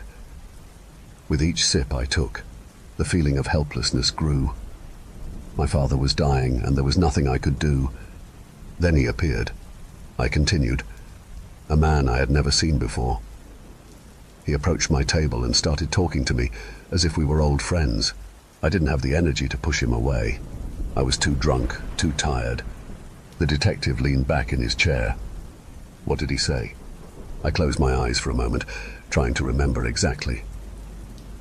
The man, in a dark suit with cold eyes, had a strange presence, but at the time, I was too inebriated to notice the danger. At first, he just asked normal questions, like he was curious about what I was doing there alone. The conversation flowed, and without realizing it, I started to vent. I talked about my father, about his illness, about how I felt useless. I think the alcohol made me say more than I should, and then he asked me something. "What?" asked the older detective. He asked, "What if there was a way for your father to be cured?" I paused, feeling a lump in my throat at the memory. At the time, I didn't even think. I was in such a deep state of despair that anything seemed better than the reality I was living in. I told him I would pay anything if that were possible, I whispered. The younger detective finally stopped writing and looked directly at me. And what did he do? I swallowed hard, the moment crystallizing in my mind like a vivid nightmare.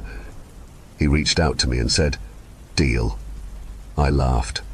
I thought it was some joke, something ridiculous that the alcohol was making me take seriously, but without thinking I shook his hand.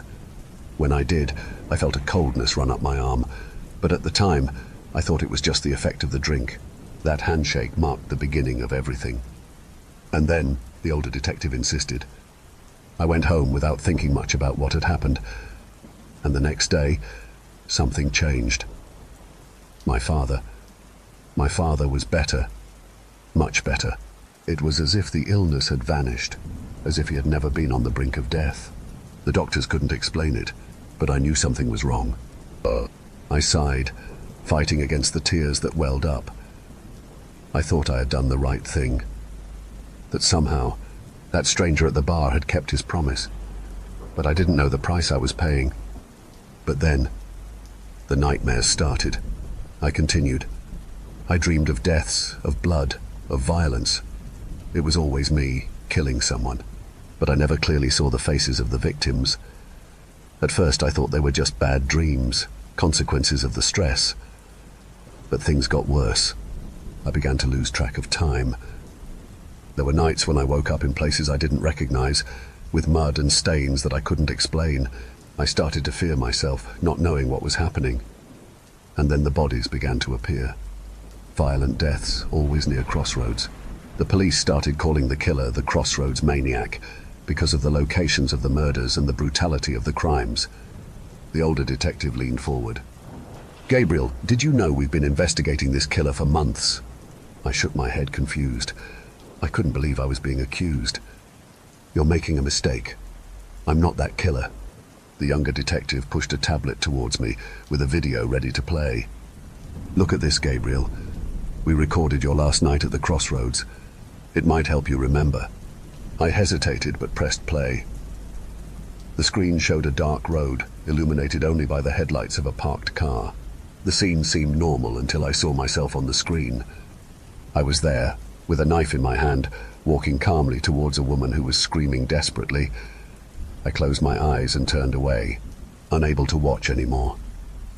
The sound of her scream still echoed in my ears as I attacked her. In the video, my face was a mask of indifference. My stomach churned. This can't be real," I whispered, feeling the world collapse around me. The older detective stared at me harshly. "It's you, Gabriel. We don't care if you made a deal with the devil or something else. What matters here is that you are the Crossroads Maniac, and we got you, you bastard." I wanted to deny it. I wanted to scream that it couldn't be true. But at the same time, something inside me knew it was. I remembered the nights without memory, the nightmares. The pact had taken my soul, turning me into something I didn't recognize. The detective stood up, slowly walking around the table, speaking in a cold and implacable voice. "You're going to rot in jail for what you've done, you bastard. There's no escape for monsters like you." His words reached my ears like a distant echo. I knew he was talking to me, but I could no longer pay attention. My mind was elsewhere. My gaze was drawn to something behind the detective, something only I could see. There, leaning against the wall of the interrogation room, was him. The man from the bar, the same man who had reached out to me and sealed my fate that fateful night. He looked at me intently, with a demonic smile on his face, as if he were enjoying my suffering. His eyes gleamed with malice, and although his figure was as real as anyone else in the room, I knew that no one else could see him. He was there to remind me of what I had done, to remind me that the pact would never be broken. The detective kept talking, but his words dissolved into the air. I couldn't take my eyes off that cruel smile, knowing that I was just a pawn in his game. I shook his hand once, and now my soul belonged to him. When I was little, I thought every family was like mine. I thought it was normal to live in a house so far off the beaten path that no one ever visited. I thought it was normal that we never had visitors, and I thought it was normal that my parents rarely let me go anywhere outside of our little isolated life. It wasn't a bad childhood, not really. I had food, shelter, toys. There were no beatings or harsh words. My mum cooked me dinner every night, and my dad would read me stories before bed. We had movie nights, and they always hugged me goodnight. It was loving, just strange. But I was a kid. I didn't know any better. I never had any baby pictures around the house, but when I asked, they'd laugh and tell me I was camera shy. They always had answers for things like that, and I always believed them. I don't think anyone really wants to believe their whole life is a lie. It wasn't until I was in my late teens that things started to unravel. We were watching TV, a rerun of some crime show. I wasn't paying much attention until I heard it. Missing for over 15 years, this is what the child might look like today. I didn't think anything of it at first. Who really looks at those age-progressed images and expects to see someone they know? But then I caught a glimpse. A boy. No, me. Staring back from the screen. My stomach twisted as I stared at the face. The shape of the nose, the eyes, even the hair color, it all felt too close. My mum quickly changed the channel, and her face was pale. "Just some sensationalist nonsense," she said. "You can never trust those shows." But I knew. It took me days to work up the nerve to ask again.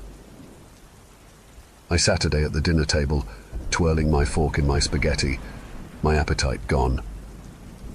Was I adopted? They both went quiet. My dad set down his fork, and my mum's face tightened into a thin, trembling line. The silence stretched, suffocating the room. Finally, my dad sighed. "We raised you," he said. "Doesn't that make us your real parents?" That's not an answer, I thought, but I didn't push it. The weeks passed, and the image on the TV haunted me.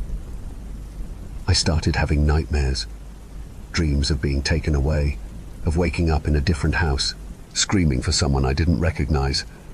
I started finding little things that didn't add up, documents that seemed forged, old letters in a handwriting I didn't recognize. Then the whispering began. I don't mean literal whispering. It was the kind that lives inside your mind, the constant nagging feeling that something's wrong, that the life you've been living isn't yours. I tried to run once. I don't even know what I was thinking, packing a bag and sneaking out in the middle of the night. But I didn't get far. Not because they stopped me, but because I stopped myself. Where would I go? The whole world outside was terrifying. I had no friends, no family outside of them. I'd never even been to a city before, had no one to contact. The very idea of leaving was enough to paralyze me with fear. So I went back. I told myself it was easier this way, safer. Years passed, and my parents grew old. My dad went first. He passed away quietly in his sleep. No warning, no chance to say goodbye. It felt like the house itself grieved, this heavy, oppressive silence settling over everything. I didn't know what to do. How do you mourn someone who may have stolen you from another life? I tried not to think about it. Mum followed not long after. I think the loneliness killed her as much as old age. By the end, she wasn't even herself anymore. Just a fragile, whispering ghost of the woman who raised me. One night I found her staring at an old photo, one I hadn't seen before. She was younger in it, holding a baby, but it wasn't me. I asked her who it was, and she didn't answer. She just cried. When she died, I was alone for the first time in my life, alone in a house that felt more like a prison than ever.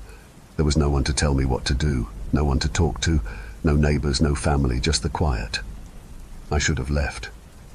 I should have taken the opportunity to run and never look back, but I couldn't. Even though my mind screamed at me to go, my body wouldn't move. I was bound to this place. This was my life, even if it wasn't the one I was supposed to have. The whispers came back then, louder than ever. Sometimes I think it's the house itself talking to me, reminding me of what I lost. Sometimes I hear them at night, murmuring just outside my door, saying things I don't want to understand. Things like you were never theirs. I want to believe I'm crazy, that none of this is real. But then I find the documents, more papers, more evidence, my real name, my real birthday, things I should have known but didn't. The more I look, the more I realize that the life I've lived is nothing but a carefully constructed lie. A lie built to keep me here. But I don't leave. I can't. Every time I pack a bag, every time I take a step towards the door, something stops me. My feet won't move. My hands shake. It's like I'm frozen in place, trapped by the weight of the truth. Some days, I sit and stare at the TV, waiting for my face to flash across the screen again. I wait for someone to knock on the door, to tell me who I really am, to take me away from here. But no one comes. I don't know how to explain it. Maybe it's guilt, maybe it's fear, but I can't leave. I can't face the reality of what I am. I don't want to know, because if I admit the truth, if I say it out loud, then everything changes. I keep telling myself they loved me, even if they weren't really my parents. I keep telling myself that this house is home, that I belong here. But late at night, when I'm alone in the dark, I hear the whispers, and I know they're right. I was stolen, and now I'm lost. I think I always will be.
Moving into a new apartment was supposed to be a fresh start. After a few rough years, I needed a place where I could settle down, focus on my work, and maybe even meet some new people. The neighborhood seemed perfect, quiet, clean, and close to the city, but with a small town vibe. The apartment itself was just right, a cozy one-bedroom with big windows that let in plenty of light. It felt like a place where I could finally breathe again. I spent the first few days getting settled, unpacking boxes and arranging furniture. Everything was going smoothly, and for the first time in a long while, I felt at peace. The neighbors seemed friendly, though I hadn't interacted much with them yet. I'd pass them in the hallway or see them in the courtyard, always offering a polite smile or a nod, which they returned. It was the kind of place where people kept to themselves, but were still neighborly. But something was off, even from the beginning. At first I couldn't quite put my finger on it, just a vague sense of unease that would wash over me at odd moments. It was nothing concrete, just the feeling that something wasn't right. It started small, little things that were easy to dismiss. I'd run into a neighbor on the stairs or in the hallway, and they'd smile and say hello. But later, when I tried to recall the encounter, I couldn't remember what they looked like. Their faces seemed to blur in my memory, as if they were out of focus in a photograph. I shrugged it off, blaming it on the stress of the move, the newness of the place. After all, I was bad with faces to begin with. But as the days went on, the feeling of unease grew stronger. One evening, about a week after I'd moved in, I had an unsettling experience that I couldn't shake. I was coming back from a late-night grocery run when I ran into one of my neighbors in the lobby. She was an older woman, with grey hair pulled back into a bun, dressed in a simple floral dress. She smiled at me, and we exchanged pleasantries. "Late night?" she asked. "Yeah," I replied, holding up the grocery bag. "Needed a few things." She nodded, her smile warm but odd. Something about her smile didn't seem quite right. It was too wide, too perfect, as if it were pasted onto her face. "Well, good night," she said, and I mumbled a good night in return as I headed towards the elevator. As I rode up to my floor, I tried to picture her face again, but it was a struggle. Her features were already slipping away, melting into an indistinct blur. By the time I reached my apartment, I could barely remember what she looked like at all. That night I had trouble sleeping. My dreams were filled with shadowy figures, their faces hidden in darkness watching me, whispering in voices I couldn't understand. I woke up in a cold sweat, my heart pounding, the images from the dream lingering in my mind. The next morning, I decided to shake off the unease. It was just a dream, I told myself. The move had probably thrown me off more than I realized. I needed to get out, take a walk, clear my head. I grabbed my jacket and headed out. As I walked through the courtyard, I saw a few of my neighbors sitting on benches, reading or chatting quietly. I waved to one of them, a man in his 30s with dark hair, and he waved back with that same odd, too wide smile. I kept walking, but the feeling of unease only grew stronger. There was something wrong with the way they moved, the way they looked at me. I glanced over my shoulder and saw that they were still watching me, their faces turned towards me, their eyes blank and expressionless. I hurried out of the courtyard, trying to shake off the fear that was creeping up my spine. Maybe it was just paranoia, I told myself. Maybe I was letting my imagination get the better of me.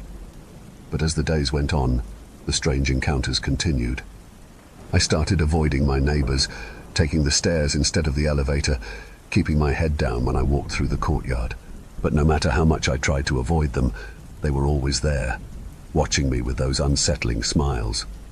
One evening, I was sitting in my apartment trying to focus on some work when I caught my reflection in the window. For a moment, I didn't recognize myself. My face looked pale and drawn, my eyes sunken and hollow. I shook my head, trying to clear the fog from my mind. It was just stress, I told myself. I needed to get a grip. But the next time I looked in the mirror, I noticed something that sent a chill down my spine. My features were fading. It was subtle at first, barely noticeable, but there was no mistaking it. The lines of my face seemed softer, less distinct, as if they were being erased, bit by bit. I stared at my reflection, my heart pounding. Was I losing my mind? Was this some kind of hallucination? I splashed water on my face, hoping to snap out of it, but when I looked in the mirror again, the fading was still there, even more pronounced than before. The fear that had been gnawing at the edges of my mind now took hold, gripping me with icy fingers. I had to know what was happening. I had to find out the truth about this place, about my neighbors, about myself. I started asking around, trying to get information about the building and its residents, but I hit a wall at every turn. No one seemed to know much about the place, and those who did were evasive, giving me vague answers and avoiding eye contact. It was as if the entire neighborhood was in on some kind of secret, one they weren't willing to share. My anxiety grew with each passing day. My reflection continued to fade, and I became more and more isolated, avoiding everyone, even my friends and family. I couldn't let them see what was happening to me, couldn't explain it without sounding insane.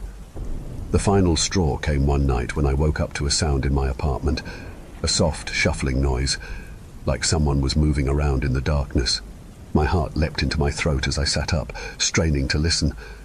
The sound was coming from the hallway just outside my bedroom door.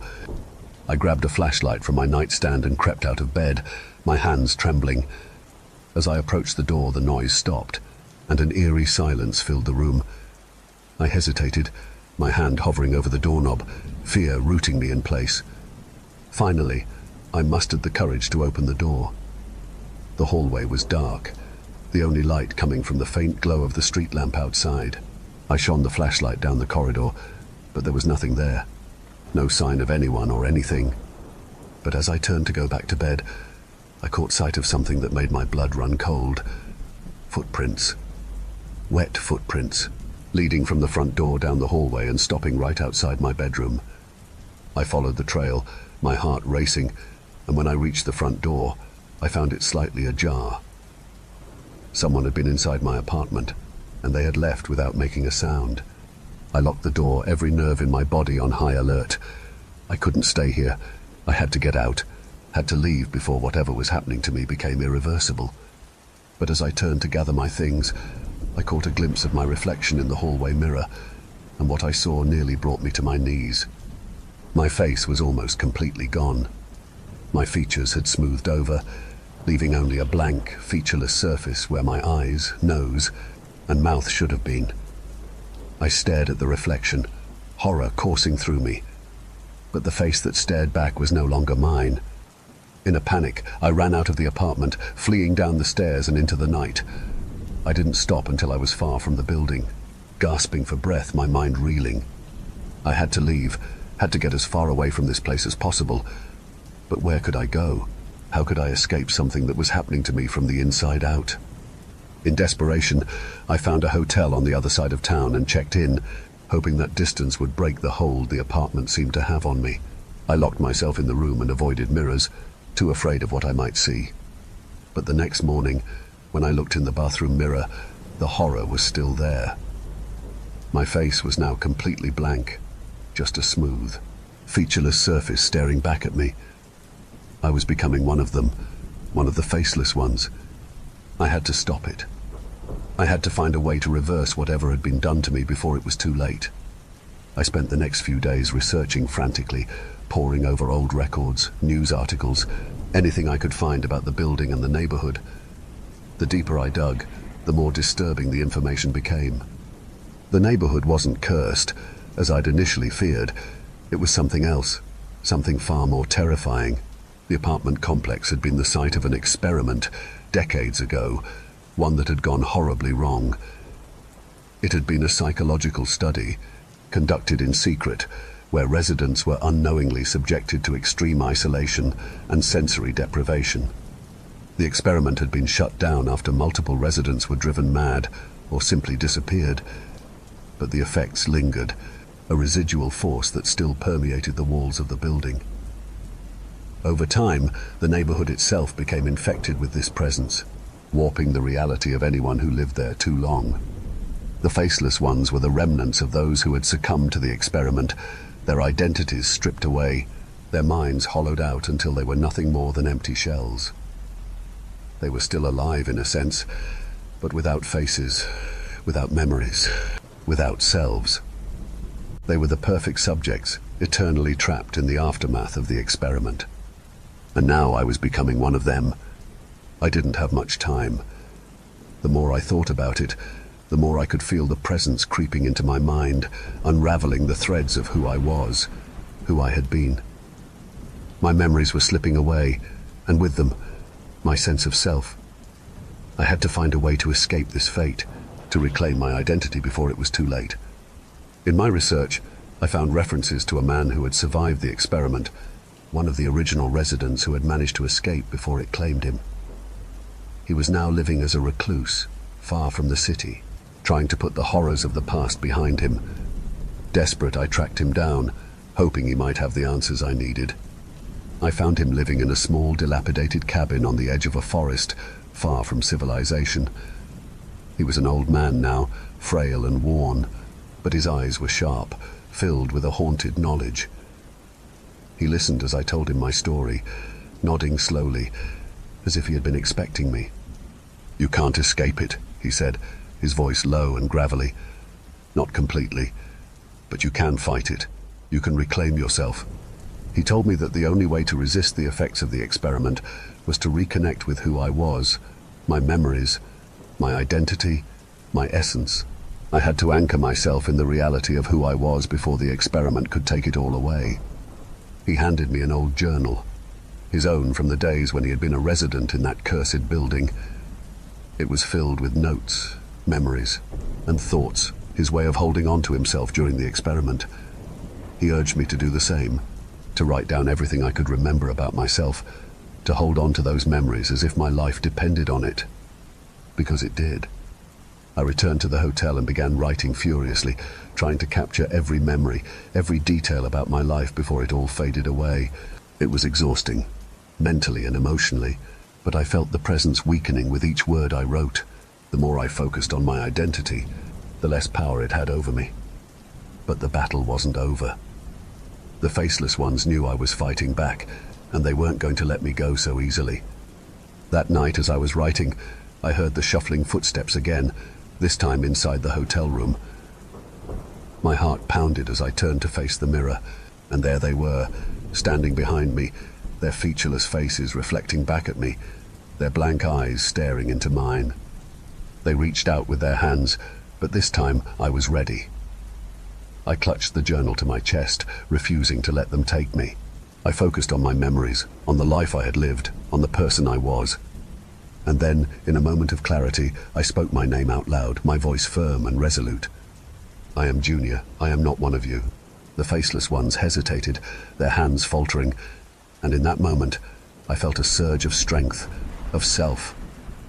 I pushed back against their presence, forcing them out of the room, out of my mind. They disappeared, vanishing into the darkness, and I collapsed onto the bed, exhausted but victorious.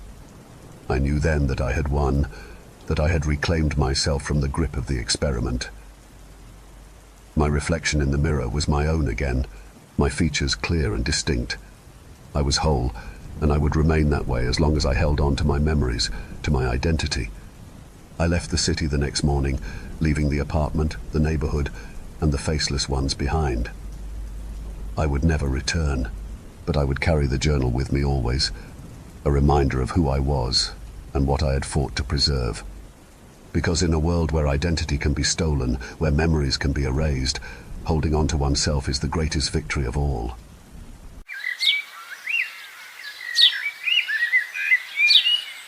Not the first time my vices have gotten me into a bad situation. If we're being honest, it's probably not the last either. I have a lot of bad habits that get me in trouble more often than not, but my worst is definitely gambling. I can't help it. I just get in the zone. When I feel like I'm in the zone, I just can't stop winning. I get the fever. Then as soon as I'm on top of the world, everything crashes down and I lose it all again. You would think I've learned my lesson by now, but it's the thrill of the chase, I guess. It started out innocently enough, with bets on high school football games and stuff like that on the local level. Don't fucking judge me. Then it just wasn't enough. I needed to keep going even when I lost it all time after time. First the car was repoed, then my home when my mortgage was too far gone. Even when I finally made enough money to pay off the entire fucking balance, I just kept thinking I can make more. Guess that explains the problem with billionaires. Some people are never satisfied, even after 8 figures. Now though, my debt is out of control. I'm talking over $1 million, more than any human could hope to pay back in a lifetime, even with a miracle. The people I owed weren't super accommodating either, sending people to watch me at all hours of the day, letting me know to count the hours and dollars because they sure as hell were.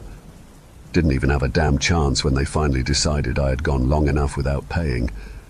I was fucking paranoid at this point, checking out my blinds, keeping all the lights off at my shitty little motel I was staying in week to week. I even had the people at the motel keeping an eye out for me, giving them a call to make sure nobody was waiting around the other side of the lobby where I couldn't see.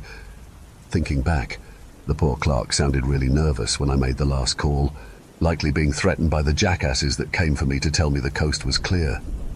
I was barely 3 feet out the door when someone grabbed me, throwing a bag over my head like we were in a damn mafia movie. Before I knew what was happening, I was shoved in the back of a car and driven for probably 3 hours. Honestly, I lost track of time.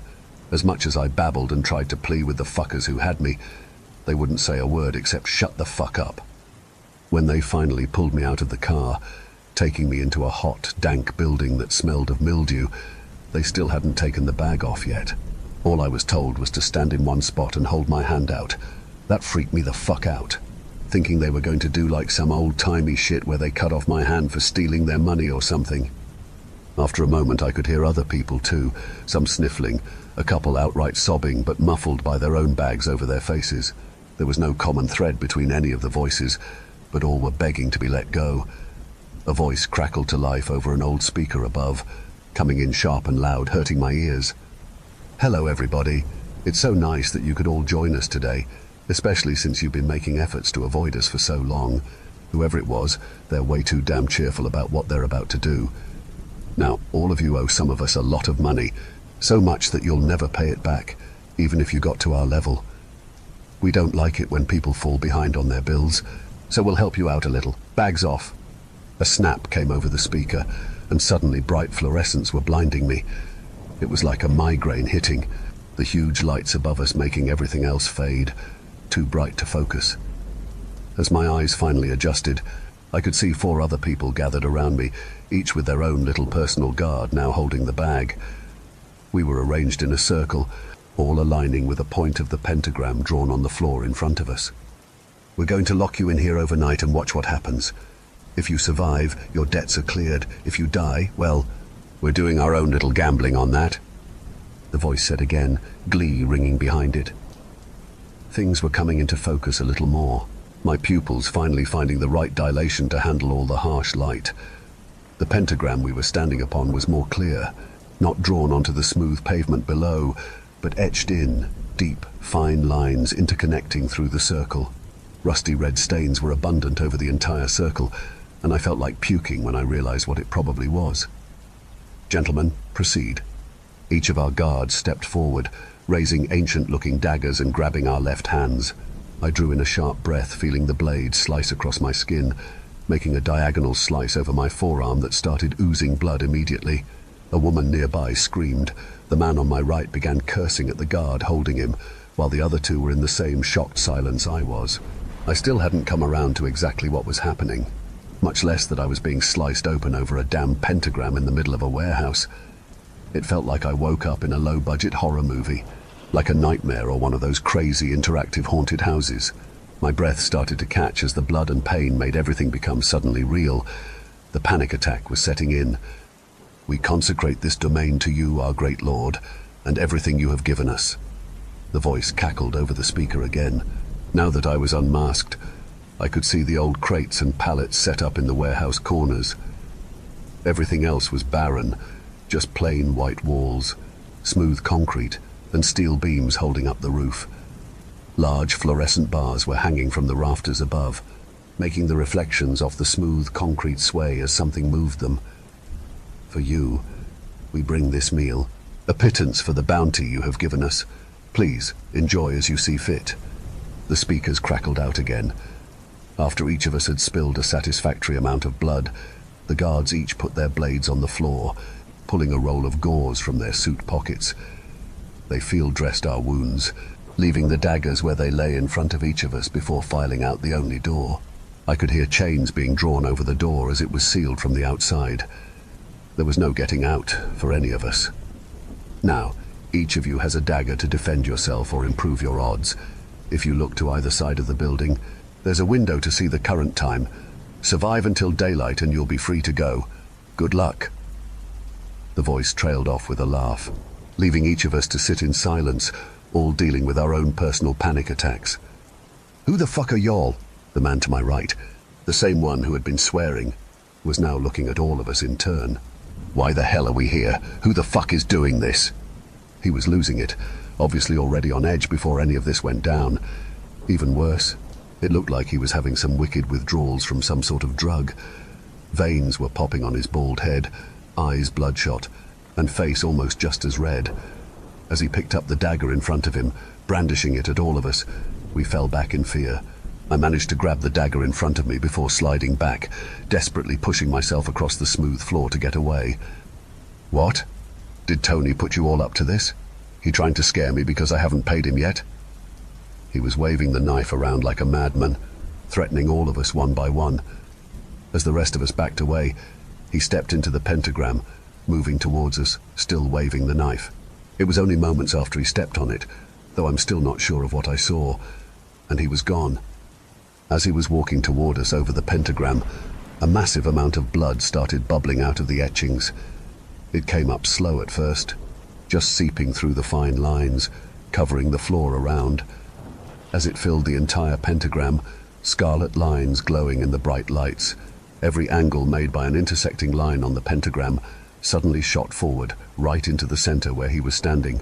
Dozens of liquid strands, no thicker than a fishing wire, pierced through him, extending right through and crossing as they impaled him. He dropped his knife, words catching in his throat now as his lungs were punctured. Some of the filaments were through his neck, and one I saw come right out of his left eye. For only a moment he was paralyzed there, before hands began reaching from the circle below, clawing at his legs. He couldn't make a sound as they dragged him down into the pooling blood, through solid concrete, hands coming up in waves to grab and push him under. Only moments passed and he was gone, along with all the overflowing blood that never went outside the circle. There was no trace he had ever been there, save the knife still lying on the ground, covered in scarlet blood. Oh my God! A woman, wiry frame and dark bags under her eyes, whispered under her breath. Murmurs arose from everyone, all of us wondering what we had just seen. Through the window we could see the last rays of light beginning to leave the sky, the last sunset any of us may ever see. We need to get out of here. Another woman stepped forward, tall, dark hair and piercing grey eyes. She ran for the door, slamming into it hard enough to knock the breath out of her. Despite the force, chains rattling on the other side made no sign of giving. We ain't going anywhere. A man who looked like a starving rat said from nearby. He was definitely in the same boat as the guy who just died, going through major withdrawals from something. They won't let any of us go. Then we'll make them. Grey Eyes said again. She was still beating at the door, though I'm sure she knew it was pointless. You hear me? You bastards! You better let us out of here. A scream ripped through the air, full of dread, anger and sorrow like I'd never heard. I was looking at the three others, none of whom were making the sound. It maintained for almost 30 seconds, all of us freezing in response. My blood was running cold, every hair standing on end. It finally stopped, cut off suddenly like they had been forcefully quieted. What the fuck was that? Ratman asked, nervously looking at us. Nobody said anything, all realizing that we only had limited time. God, I'm going to die. So, anyone want to try killing someone again? Grey Eyes asked, looking at each of us in turn. We need to get out. I don't know how you plan on doing that. Ratman replied with a snort. That door is chained, unless you have some bolt cutters. What about the windows? I said, pointing up to the now dark squares near the ceiling. Night had fallen, leaving the bright lights of the warehouse to reflect off the windows, shrouding anything that may be outside. Maybe one of these knives could break it. Worth a try. Bags replied. She looked like she would fall asleep at any moment, but her eyes were still wide with fear, darting around everywhere. It's useless, Ratman said, staring at me. They'll kill you even if you get out. Well, better than whatever that was, I replied, heading over to the crates in one corner. Someone help me stack these? The wooden crates must have been old, but when I got closer, I could notice dark red stains on the rugged wood. There was a rotten smell around them, like meat left out in the hot sun for too long. Good God, that stinks. Grey Eyes was next to me now, covering her nose. Hope it's not what I think. It is. Ratman chimed in, walking over from where he was previously cowering on the floor. Okay, who the hell are you? You seem to have an answer to everything here, so spill the fucking beans for the rest of us. Bags was looking toward Ratman now, gripping the knife at her side. Those guys that brought us in here were some former associates, he said, grumbling. Bags clocked him right there. Don't even think he knew what was happening until he was already on the ground. Knew I recognized you, you piece of shit, she said, spitting on him. Whoa, hey, let's calm down a little, I said, putting my hands up, standing between them and looking at Bags. What's the deal here? He's the bastard that killed my husband. she said, still gripping the knife in her other hand. I've killed a few people, but he ain't one of them. Ratman was grumbling again. Not my fault he was a fucking tweaker. It's your fault there was fucking fentanyl in it. You killed him. He was sober for 10 years and you pieces of shit killed him. Bags was shouting more, now waving the knife. I knew there wasn't going to be any stopping her, so stepped back. Grey Eyes stood beside me, the stench of the boxes forgotten as we watched the situation unfold. Don't kill him, Grey Eyes shouted, trying to get Bag's attention. The woman was still raving though, waving the knife more erratically than before. Not yet. We need answers. I don't have any, Ratman spat back. I only put people in crates. I never saw this shit before. So what the hell was that? I asked, pointing over to the pentagram. Beats the hell out of me. Like I said, I only put people in crates, he said, shrugging again. Why? Grey Eyes was staring through his goddamn soul at this point, glaring in his direction. Ratman was cowering again, curled up on the floor with his hands up towards Bags, no longer ranting but still holding the knife toward him, point out and gripped in both hands. I just did my job, okay? He spat back, fear in his voice. I got my orders on who to off and I did my fucking job. Jeremy Prim, Grey Eyes said, glare intensifying. 1 year. 1 year since I've seen my brother. Was he one of them? Probably shit. I don't remember every dumb motherfucker I've put. Ratman was cut off by Grey Eyes, who was now pulling him up from the ground with one hand while stabbing with her knife in the other. You fucking bastard! She was shouting. Suddenly she stopped, halting the knife before she brought it down again. Instead she got up, Ratman still breathing raggedly on the ground, and started dragging him. Please, Dotno, I'm sorry. He was barely able to get the words out, probably had one of his lungs punctured when she was going at it. It didn't matter though. She threw him right onto the pentagram, rage making her even stronger somehow. Please, don't kill me. I don't want to die. I don't give a fuck, she said, walking away from the etchings on the floor. They began to glow once more, just like when the first guy was taken. Ratman was crying in the center as another noise began, this one a low rumble. It grew steadily, becoming a roar in seconds. A massive, beastly mouth burst from the pentagram, sharp teeth and huge jaws devouring him in one bite, severing a leg in the process. The circle went dark again, leaving only the severed leg to bleed on the floor. Grey Eyes looked at me next as she returned. You part of this too? All I could do was raise my hands and shake my head, still in shock from what I had just seen. Just a dude with a gambling problem. Grey Eyes fell to the ground, sobbing. Bags moved over to her, in much the same state, but still trying to offer comfort. It only took her a minute, but Grey Eyes pulled herself together, coming off the floor and walking toward the crates again. I'm getting the hell out of here. We're getting the cops and these fuckers are going to get dragged to the goddamn death penalty if I have to do it myself, she said, pulling one crate out from the edge of the pile before they started stacking up. It scraped across the cement, making an awful sound, but she kept pulling until she could get behind it, shoving it bit by bit toward the window. You gonna help? Guess so, I said, going toward the pile myself.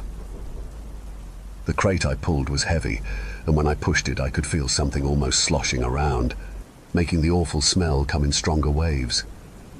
All I could do was try not to throw up as I kept shoving it further toward Grey Eyes' crate, now positioned under the window.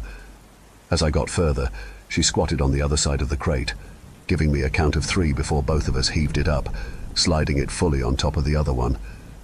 From the looks of it, we would need about 3 more at least. Think that'll work. We'll make it work, Grey Eyes answered. Bags was now moving a crate of her own, and both of us helped to lift and stack it. There are pallets too. They'll be easier. As they continued moving boxes, I started collecting pallets, bringing them closer so we could start making steps to get up. Even after what seemed like ages, we had barely made progress, needing to take breaks as all of us were wheezing in exhaustion. We realized pretty quickly we would need to make a stair pattern to get to the top, and pulling that off took a ton of work. I finally asked to tap for a break, both women nodding in agreement. My smoker lungs couldn't take this shit. Knock. Knock. Knock. 3 knocks, each in a quick succession, rang out, making all of us freeze. It sounded like someone jumping on the metal roof, making thunderous booms that I could feel resonate through. Then they came faster, always in quick bursts of 3s, but now from almost every direction.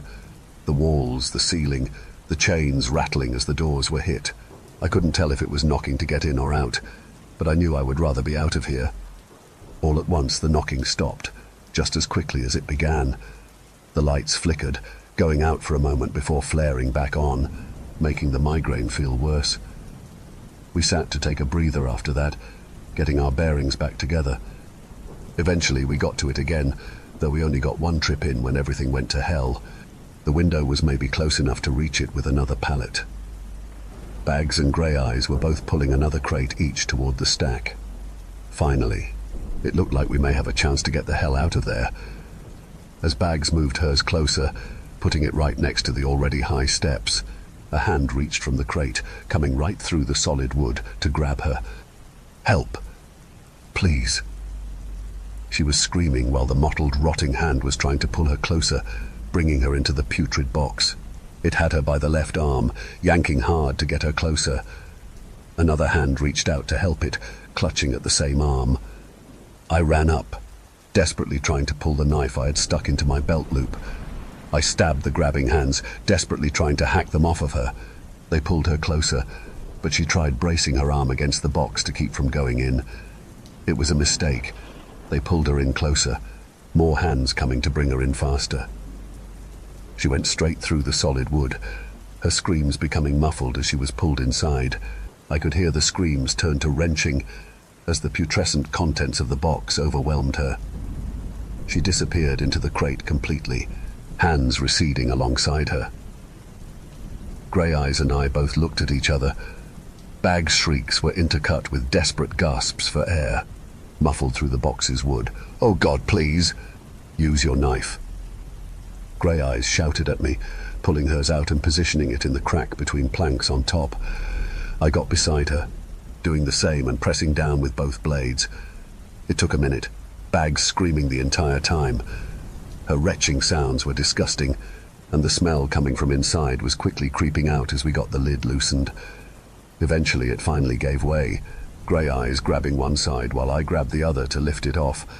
Bags' screaming became louder as it came up. The sight that met us made me turn to the side, puking any contents still left in my stomach. Bags was in the bottom of the crate, surrounded by rotten human. Goo is the best way to describe it. She was rapidly decomposing into the goo herself, decay working its way up her body as she was absorbed into the putrid muck. Screams faded to silence as her lungs liquefied, sliding into the human stew. Both of us fell back, scurrying as far away from the crate as we could. The knocking started again, rapid staccato booms from every direction. The banging was echoed by the crate top snapping back shut on its own, sitting like it was never moved. The knocking slowed, centering from every direction as it moved toward the chained doors.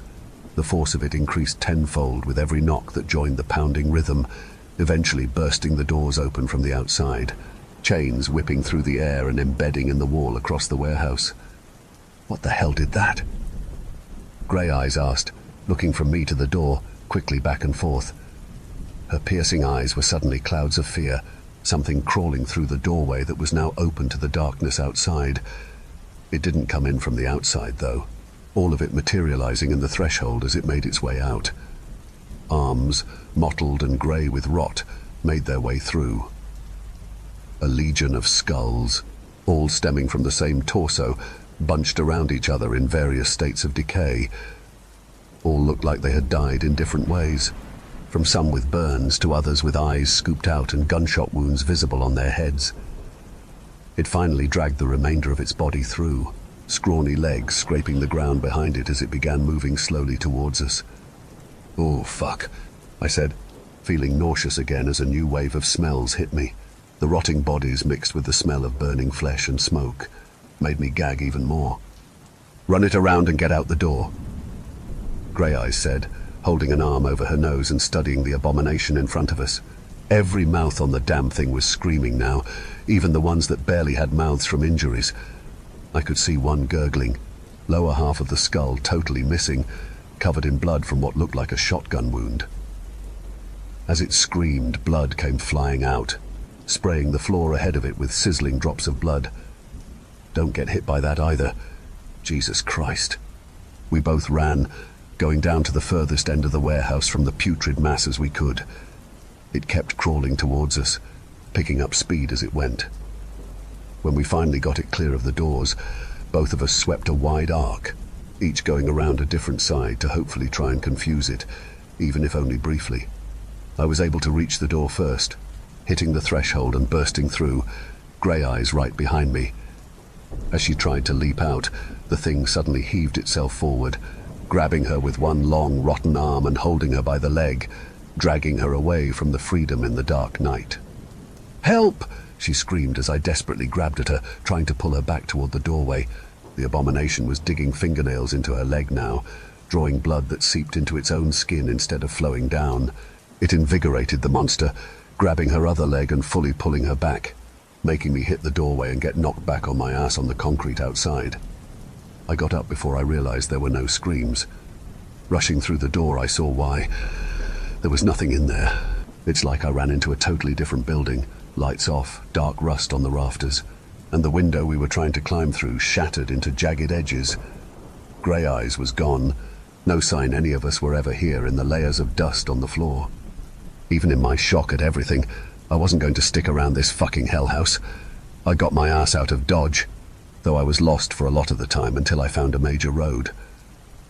Lost count of how many cars passed by me until one finally stopped and took pity, right around the time dawn was beginning to brighten the horizon. I didn't even ask them for a ride, just to dial the police and tell them where we were. Think that spooked them a little, because they locked the doors and rolled the window up while they did it. Cops got there later. I gave them the name of the guy that I owed the debts to, telling them about the 5 of us being kidnapped and held there. I didn't mention what killed them, just that they had been murdered by the guards that brought us there. Police wouldn't have taken me seriously if I mentioned all of that anyway.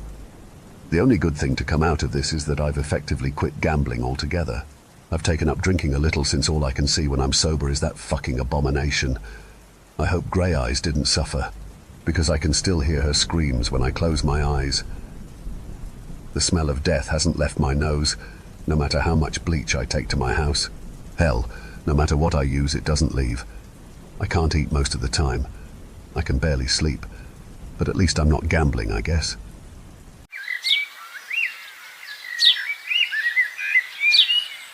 When I was 8 years old, my family moved away from our busy home in the city to a small, sleepy town in the countryside. My dad had gotten a new job, you see, at the nuclear power plant. The plant loomed over the town, its chimneys coughing out thick smoke onto the houses. Our homes almost seemed like an afterthought, protruding from the side of the plant, like a sudden growth when its creators realized too late that their workers would need somewhere to live. We lived on Strand Street to the east of Building A. Although it was long ago now, I still remember the day we moved very clearly. As soon as we came into view of the towers, the air seemed to feel heavy. It was as if a damp, thick blanket had been pulled up over me, pressing down on my shoulders. When I took a labored breath, my mouth filled with an odd chemical taste. I rolled up my window. The sun was only just beginning to set. We'd been rushing around all day, trying to cram the last of our things into the car, and yet the town was deserted. I pressed my face against the glass to try and peer into the windows of houses as we drove past, but it didn't seem like anyone was home at all. Each window pane was fully covered from the inside, not allowing even a speck of light to poke through. "I'm sure there'll be lots of other children in our street, Charlie," said my mum, seeming to read my mind. She turned around, squeezing my hand. I tried to smile. "That's our house right there," chimed Dad, pointing to a small brick house at the end of the terrace. As he tried his best to park on the narrow road, I noticed a couple walking very quickly past us, carrying grey shopping bags. They glanced behind them every now and then, as if they were being followed by something only they could see. They finally stopped at a house just a few doors down from ours, and the woman let out a breath she'd been holding. She then began to point towards us and whisper something to the man, who was already staring worriedly at my parents as they unpacked the car. I hopped out and stood close to my dad, who was enthusiastically shaking the man's hand and introducing us. My dad was the type of person who could quickly become friends with anyone he met, whether they wanted to or not. The man, Mr. Grieg, looked a little uncomfortable and began glancing over his shoulder again. Mrs. Grieg wrung her hands together and began to talk to my parents when she was suddenly interrupted by a knock on their window. Inside, a boy about my age was poking his head through the thick curtains as if he was searching for something. He looked down at me and broke into a wide grin, showing off a missing front tooth. As quickly as he appeared, the window was now empty, and we heard thundering footsteps from inside the house. Mistress Grieg turned on her heel and almost ran towards the house in an attempt to herd the boy back in. He came flying down the street nevertheless, almost bowling me over. "I'm Toby," he said, barely waiting for me to introduce myself before asking about the book in my hand and talking a mile a minute about how he had just started reading that series too and what was my favourite character, and had I got to the really scary bit. The Griegs stood on looking nervous, and my mum gently shooed Toby and I indoors to go and find my new room. As I followed Toby and listened to his excited chatter echoing around our empty house, I looked back to see the Griegs talking in hushed tones to my parents. The smile had worn off my dad's face, and him and my mum now had the same look of fear I had just seen on Toby's parents. My mum had told me weeks before, when my dad had gotten his job, that the move would take some getting used to. Some things were easier than others. I loved having my own room. There was so much more space to play than in our little flat. Even the new junior school didn't seem so scary, now that I would have Toby by my side in September. But some things took a little longer to take in. Toby and I could spend hours happily playing in the road, kicking round an old football or running about being pirates. But each day when the sun began to set, our mothers would appear on the doorstep and hurriedly call us inside.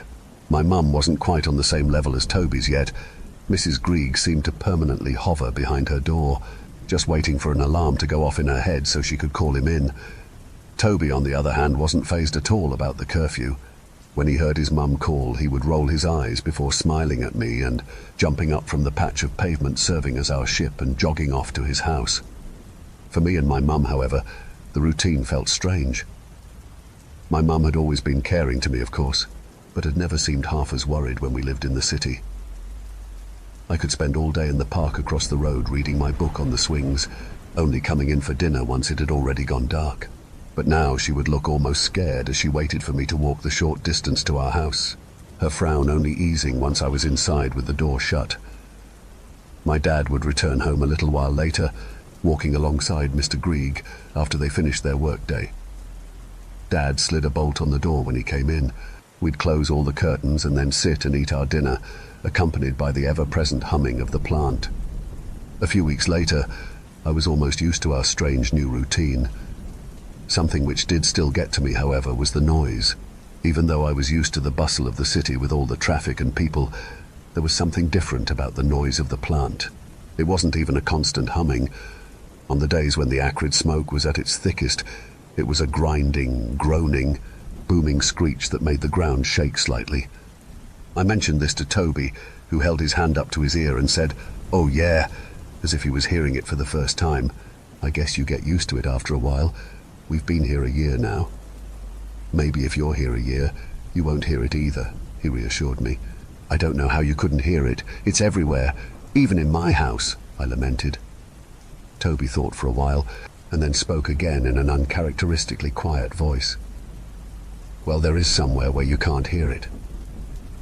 But it's quite far away," he added hurriedly, already seeing the smile on my face. So far, I hadn't ventured further than a couple streets away. I felt cooped up, and just wanted to explore. "It's still very bright though, isn't it?" I asked him, looking up at the sky. Toby looked at his dinosaur watch, up to the sky and to my hopeful face in quick succession. "I'm sure we've got time," he decided. "Let's go." Toby led the way, his trainers thudding down the pavement. "Wait a minute," I called, the thick air burning my lungs as I struggled to keep up. Toby whipped around, seeming concerned about both my increasingly red face and the seconds ticking away on his watch. We compromised with a brisk walk, trying to ignore the streetlights flickering on one by one. Eventually the pavement faded into a worn-down path, with grass and dandelions creeping up out of every crack. The air began to feel still and cool. It felt as though the plant was loosening its grip on me. I'd forgotten what it was like to breathe so easily. "There," said Toby, his face flush with pride. We'd come into a clearing, surrounded by trees and covered in a lush blanket of grass. Wildflowers were dotted about, pastel shades of purple, blue and pink amidst the sea of green. The last few rays of sunlight shimmered on a bubbling stream, over which stood a quaint brick bridge. I couldn't believe the starkness of this wonderful place to Strand Street. I'd stepped out of a black and white picture and into dazzling technicolor. But the best part of all was the quiet. As Toby had promised, all that could be heard in the clearing was the soft running of the stream and the breeze blowing in the trees. "See, I told you, Charlie," he said, his face lit up with excitement. "It's nice here, isn't it?" I could have stayed there forever. We picked flowers, felt the soft grass on our toes, chucked poo sticks over the side of the bridge and excitedly watched them sail down the stream. I felt a lightness in my chest and a sense of freedom I'd not felt since we left the city. We climbed trees, looked for fish in the brook, and watched the sun disappear down past the horizon. The sunset, the time, the rules. It had suddenly gotten very, very dark. Although the rules had become part of our DNA, it was difficult to grapple with the new and pestering longing to stay in the clearing for even 5 minutes more. "Our parents will be cross," said Toby, still looking wistfully towards the bridge. Then, with a reluctant sigh, he turned back towards me. "We'll come another day." I dropped my flowers and began ambling after Toby, back towards the grey. But as we headed back, things seemed different to how they had before. In the dark, the tree branches reached out over us like bony fingers, blotting out the last of the light. The plant's groaning started up again, snatching away the last comforting sounds of the clearing. Then there was a new sound, a rustling behind us, following us. Toby didn't say anything, but he took my little hand into his, and we walked just a half a step faster. The rustling came again, this time closer. "Let's run," Toby whispered, his voice tight with fear. As we sped up, the rustling did too. It was louder, more frantic, like a creature on the hunt. Right as the street lamps came into view, we heard it. A loud, screeching, painful sound. The thing made a screaming howl, deep and primal, that almost knocked us off our feet. This was followed by several sharp, unnatural clicks. Whatever it was big. I didn't realize I had tripped until I smacked down hard on the pavement, scraping my knees raw and narrowly avoiding taking Toby down with me. He was too panicked to speak, desperately pulling me up. It wasn't working. I was stuck in something black. It was like a thick puddle of tar, but it was moving, gliding towards us at an unnatural speed. The noises came from somewhere deep within it, shooting out of a gaping hole in its core. Two spindly arms began to reach from the creature. The clicks and grunts were in my ear now, and the ooze was burning my feet as I tried to wiggle them free. It had just reached my knees when Toby finally gave a strong heave, and then we were back on our feet. We ran and ran and ran. Things became a blur. I remember nearly falling over the threshold in my desperate attempt to get inside. My parents slammed the door behind us, locking and bolting it, and being shoved to the ground by the thing throwing itself against the door. It wasn't finished with us yet. Toby's mum ushered us away as my parents pushed back against it. I had been in such a rush to get inside, to get away from that thing, that I hadn't noticed what it had done to my legs. The skin on my shins had melted, sloughing off to reveal red, hot, angry patches of flesh that had soaked my shoes in blood. Toby looked down at them and started to cry. He hadn't let go of my hand. We did separate finally when Mrs. Greig began to clean the wounds, and Toby came over all faint and needed to lay down. Mrs. Greig picked fibers out of my raw flesh where my socks had melted into my skin. I tried my best to look away, but then my focus would drift to the insistent banging on the door, and I wasn't sure which was worse. I turned my attention to Mrs. Greig instead, who was now dressing my legs with all the care and precision of a surgeon. It was as if she had done this before, like she was prepared for this. Once the banging had stopped and the thing seemed to have retreated, Mrs. Greig needed to treat another casualty. My mum. She'd been leaning against the door when the same acid that got my legs had suddenly burst through the letterbox, leaving a big, searing rectangle on her shoulder. Later, Mrs. Grieg pulled Toby aside and told him that his dad was missing. She explained that when he and my dad came home and found our terrified mothers unable to find us, Mr. Grieg went out to search. He hadn't come back. Things were strange afterwards. My dad still smiled at me, but it never quite reached his eyes. He went to work and came home, bolting the door which had stayed shut since he left that morning. We saw the Griegs sometimes, though they mostly stayed indoors now too. I'd sometimes catch a glimpse of a tired-looking Toby rushing by, super-glued to his mum's side. He wasn't the same boy I'd known before. He'd come over sometimes, following Mrs. Grieg as she helped my mum and I with our healing burns, putting on a special cream that made them sting. Toby and I could never quite look at one another, though. I knew he was feeling the same guilt I was, and it had made us wary of one another, as if we knew that at any moment either of us could make a decision again that put us right back in that situation. Nobody looked for Mr. Grieg. Life went on. People on the street went to work. The plant kept on chugging. Mum bought me long school trousers to wear. I tried not to itch my healing legs.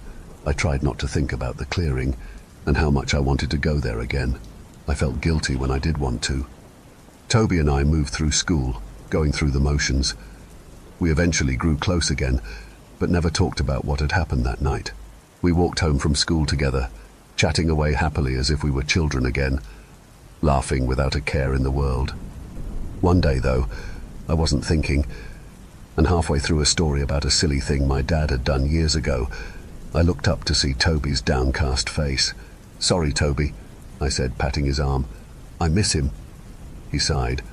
"I wish we could at least talk about him, but it's—" He trailed off, nodding his head towards his door where we knew his mum was waiting. "He's still with you," I said. Toby gave a small smile before stepping inside. Over the years, things took their toll on my parents. They would wait until they thought I was asleep to argue, sometimes shouting into the early hours of the morning. I would tuck myself tight into my duvet, holding my teddy over one ear and my hand against the other to try and block out the sound, even when I had become much too old for that. Sometimes I would hear my mum shouting. On bad nights she would drag up that night, about our burns and whatever had happened to Mr. Grieg. My dad didn't usually have anything to say at all. It was a bad night tonight. It had been 8 years since the day we were followed home. My legs had calmed from an angry red to a scarred pink. They still ached, though, as I tiptoed out onto the landing to try and hear what my mum was shouting about. "It's not worth it, Nick. It's not worth it," she screamed. They worried less about me hearing them as I got older. Maybe I should be used to it. I still held my teddy close to my chest and tried hard to hold back the tears, feeling childish. I jumped suddenly as I heard the bolt of the door slide open, and then a hard slam. I crept down the stairs, seeing my dad alone in the hallway. "Dad?" I called out. I think because the changes had been over so many years, I didn't take much notice of them. My dad had never been the biggest man, but looking at him now, I could see how much smaller he had become.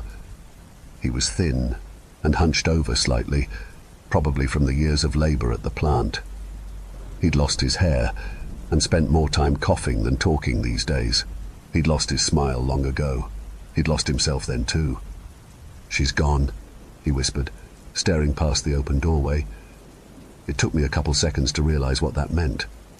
My mum had gone outside at night, in the dark, where that thing would be. If my dad felt anything, it didn't show. He stood in the hall, his bony hands twitching. He didn't say anything either when I pulled on my coat and slipped past him, out the door and into the dark. It was already ink black outside. The street lamps flickered like a flame about to extinguish. I heard a slam to my left and felt my legs buckle. "Charlie!" Toby's voice shot out. He shut his door, not bothering to be quiet. Like my dad, Mrs. Grieg seemed to have given up long ago. "Toby, it's my mum, she—" "I saw her. She went down there," Toby said, gesturing towards a winding alleyway that cut through the back of the terrace row. "Come on," he said, putting on a brave face. "I'll come with you." We walked side by side down the alley, straining to listen for any sign of my mum, and hearing only the plant's screeching groans. The earth shook beneath us, making pebbles bounce against the pavement. I breathed in the sickly chemical smell, and my heart began to pound. We checked behind us every now and then, but our parents never followed. We heard a sudden splitting scream from what sounded like the next street over. My heart skipped a beat and Toby reached out, gripping my hand. We continued down the alley, and I began to hear a noise that had been echoing in my nightmares for the past 8 years. Click, click, click, click. Toby's grip tightened. "It's okay," I lied, not sure who I was trying to reassure. I took a tentative step forward. I felt like I was teetering along the edge of a bear pit. The clicking sounded again, this time closer. The alleyway began to close in on us. We were going head to head with the creature again, and this time we had backed ourselves into a corner. The creature was well aware of this, taking its time to make a grand entrance. Tar began to seep along the ground, hissing and bubbling. My legs began to burn just looking at it, and as I lifted my feet to run, gallons of the stuff began to surround us. I watched it dissolve a stone in its path, and a cold dread gripped my insides as I prayed we would go quickly too once it reached us. Then its arms appeared, reaching slowly from the bubbling tar, and without warning, a face shot forward. It was so much worse than I remembered. A hideous screech tore from its throat, spraying tar which landed just a hair away from Toby's head. It rose above us, a body appearing and contorting violently before slamming down again. It crawled on its front towards us, its mangled fingers digging into the concrete.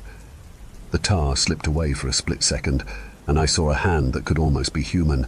It was all sinew and muscle, as if the black tar was its flesh. It twisted again violently, letting out another agonized howl as tar began to surround us. Just as it twisted, more tar slipped away. A human's back appeared. The plant was screeching louder than ever.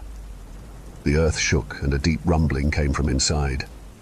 Heat began to radiate off of the creature, and I gagged as smoke began to fill my lungs. Toby looked over at me with a look on his face I had never seen before. Determined, resolute. He looked over at the archway behind the creature, which had widened as the tar ate up each brick it touched. He looked back at me with a faint, sad smile. "You'll be okay, Charlie," he said softly, and then he let go of my hand. I screamed when I saw him run, bouncing off the wall and landing in a puddle of tar which sizzled against his shoes. He was out of the alleyway in seconds, leaving me alone with the creature. It looked at me, the face featureless besides a twisted open mouth. It let out a final blood-curdling howl before spinning around, following Toby out of the alley and into the dark. The tar came unstuck from the ground and was swept behind the creature, taking a layer of concrete with it. Everything became blurry, and I finally let the tears fall from my eyes. I tried to listen for any sounds of Toby, any sign that he was out there, but all that echoed through the night was the rumblings of the plant as it slowed back down into its regular rhythm. I've always found it difficult to keep up with Toby. He moves a mile a minute, and so do his thoughts. I wondered for a second how he could have known that his gamble would work, that the creature would choose him instead. He must have seen what I saw too when the creature's back was exposed. A large letterbox-shaped scar on the shoulder.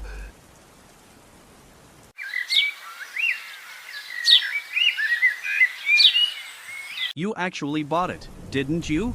The daggered sting of my girlfriend's eyes pierced my back as I fumbled the package inside and into the foyer. My dog Max continued barking from the recent sound of the doorbell. "Easy, bud." I reassured him with a pet and grunted with the effort of stretching my arms to carry the white package by myself into the hallway. "Yeah, I bought it. The last one you showed me that's super creepy? That one? The one in the same. Why?" After scooting the painting near the intended wall space, I turned to face her. "Cams, come on, I told you this already. It's possibly haunted." She crossed her arms with a defiant stare, which I mimicked with an eyebrow raise. "I hate it when you call me that. I'd even take Camilla over Cams." "Okay, Cammy, sheesh," Max barked once again. Hey, easy. You don't even care that I hate it, do you? Does that mean nothing to you? Look, you're creeped out by it and that's fine, but that's what makes it so interesting. It's supposed to be creepy. It's a haunted painting. I pulled the painting out of the box, but the awkward size caused me to almost drop it. To my surprise, Cammy helped me. "Really? I thought you hated it." "Ugh, let's just see it hung up. Get this over with." We removed the painting and cut off the layer of protective paper between the box and painting. After holding it up to the wall, I beamed. Gonna be a good fit, don't you think? I still hate it. The scene was surreal, depicting warped, destitute people crawling away from something unknown. A child was featured with tears streaming down his face. There was an obvious undertone of red as if a thin undercoat had been applied. It was just as foreboding as it was enigmatic. Look, it's fine. They listed it as a haunted painting to make it sell better. Do you really think it's haunted? I do know, but I hope so. You're so stupid and weird, but that's sorta why I like you. She punctuated this with a kiss. With her help, we managed to get the strange painting up in the hallway, and I'm not gonna lie, it looked even better than I anticipated. I flung my arm around her neck, and Cammy leaned into me. Perhaps all was forgiven. Let's step away from our haunted painting for a moment and get some lunch. On our way to the kitchen, we jumped at the sound of something striking the side of our house. I ran outside to find a bird had flown hard into the brick exterior and broke its neck. Cammy gave me a hard stare. See, things are getting interesting already. I hate it already. I smiled and tried my best to hide it, but deep down I knew this may be more than I bargained for. That night, we were heading to bed and I noticed the absence of our loyal companion. Max? About to turn into the bedroom, I heard my dog's nails click back and forth in the hallway behind me, but he didn't approach. I flicked the hallway light back on and Max kept eye contact while pacing to the left and right. It seemed like he wanted to move forward but couldn't compel himself to. Hey, what's wrong, buddy? I walked towards him and knelt down to give him a chest rub. He looked back and forth from me to the hallway, his eyes pleading for understanding. What is it? What's bothering you? Huh? His gaze stopped long enough for me to locate the source of his stress. I got chills for a second. His eyes were locked on to the painting. Yeah, there's scary faces on it, I know. This was meant more for my own comfort than his, but I would have never admitted it. My girlfriend stuck her head in the hallway and watched on. Okay, bud, come on, can't leave you out here. I gave him a little nudge toward our bedroom, but he didn't move. Come on, work with me here.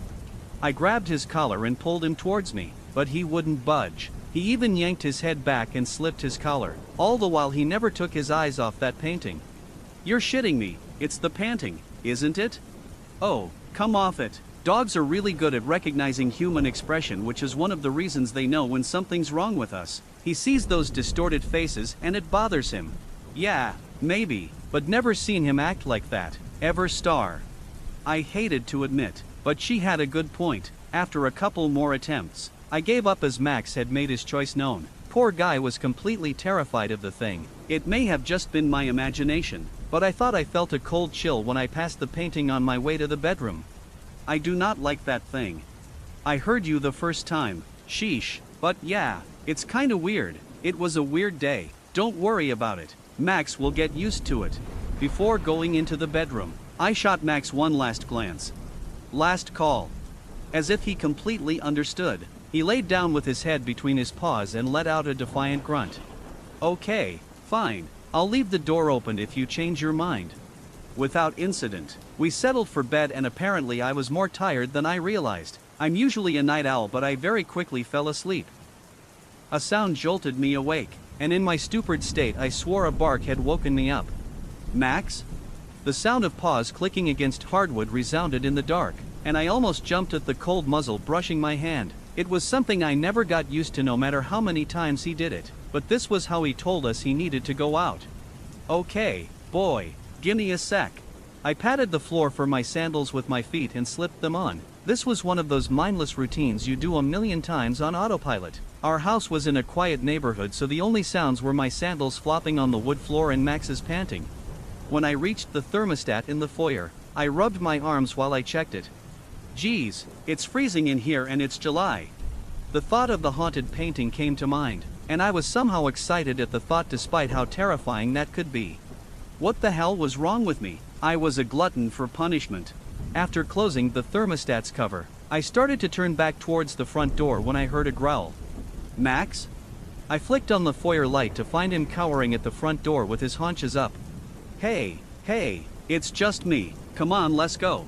Before the words left my mouth, It suddenly dawned on me that it didn't make sense for Max to be at the front door. I could feel his hairs brushed up against my leg as I was looking at him 6 feet in front of me. He'd never left my side the whole time I walked to the foyer. Max bared his teeth and growled towards me, looking more ferocious than I'd ever seen him before. What the hell was beside me? I didn't want to look, but I knew I had to. The hair stood up on my neck as I slowly turned and looked down at a pitch-black canine figure with deep red eyes boring into me. What the? I leapt toward Max with the intention of rushing him outside, but when I looked back to shut the door, the thing was gone. My heart was beating so fast I had to lean against the wall to catch my breath. My companion licked my hand and whimpered. "I know, buddy, I know. Let's go out." We came back inside and the unnatural cold in the house had subsided along with the eeriness that saturated the air. This painting must be the real deal. But what was I to do now? Could I really get rid of it when it was possibly the most interesting thing I'd ever had? Only time would tell. The next day went surprisingly well with no incident, and it turns out that my girlfriend slept through the whole ordeal with Max at the door. I thought it best not to tell her. No point in feeding her fears right now. As we were eating dinner that night, I went to get us some snacks for our movie we picked out. Sadly, we were all out. "It's not movie night without snacks," she insisted. "Yeah, I guess you're right. I can go grab some real quick. Wanna come with?" "Nah, I think I'll stay here. I'm really tired for some reason. Please make it quick, though." Her eyes darted back toward the hallway, and I instantly felt guilty. Maybe this painting wasn't worth it if it made her feel this way. But then again, $150 was a lot for me and I really liked it. I swear sometimes I don't deserve her. I grabbed a small pack of popcorn bags from a local corner store and made my way back in about 10 minutes, if not a little more. As I turned the key to enter, I instantly felt a wash of dread come over me. Something was off. "Babe?" I called out as I entered the foyer. No response. I stood in the space between our bedroom hallway and our kitchen, noticing that the bathroom at the end of the hall was closed with a light on. She was just in the bathroom and didn't hear me. That was why it was such a shock when my girlfriend appeared from the den and stood cold in her tracks. "You just got back? Like, just now?" "Yes, and obviously you're not in the bathroom. You left the light on." Tears started welling up in her eyes and she cautiously stepped closer to me. "Please tell me you're joking." "I'm not. What's going on?" "I didn't go into the bathroom. You did." "Really? You want to scare me back, bows you don't like." "Listen to me. You came in just a couple minutes ago and said you had to use the bathroom." "Babe, that's impossible." My eyes stayed locked on the bathroom door the entire time, and I witnessed a shadow under the doorframe moved from behind the door. "Get Max, run to the car, and call." Our bathroom door blew open, banging against the wall with such a force it left a dent. We expected to see something foul and hideous awaiting, but we were greeted by nothing at all. Our eyes met, both white in fear as we looked back to the bathroom in a vacuum of sound. The bathroom light suddenly flicked off on its own and footsteps pounded toward us so hard it shook the floor. A disembodied scream from nowhere screeched and Max started losing his mind. Just as the heavy footsteps closed the distance and I thought this invisible force was going to plow into me, the footfalls stopped. There was a silence. Then Cammy burst into tears. She wasn't ready for this, and I wasn't prepared for this. Biting my lip, I ran over to the painting with the intention of taking it off the wall, but I couldn't get a purchase on it. I yelped in pain and rushed to the kitchen sink, running cold water over my hands. Cammy saw that my hands were blistered from an intense heat, as if I'd touched a hot iron skillet. "What the hell is going on here?" she said through sobs. "You already know. That thing's not just haunted, it's cursed. It's gotta be. It won't let you throw it out. Maybe it's protecting itself." "Because I bought it." We reflected on the situation for a moment, and I decided to message the seller to see if they'd give me a refund. They responded immediately. "No, I'm not taking that thing back." "So you knew it was really haunted?" "I straight up told you it was. It's done enough to me. It's your now." "How do I make it stop?" "You have to sell it to someone else." "I can't do that, not in good conscience." "Then you have to live with it. When you buy this painting, you don't own it, it owns you, star. I've had my 1 month of hell and that was more than enough."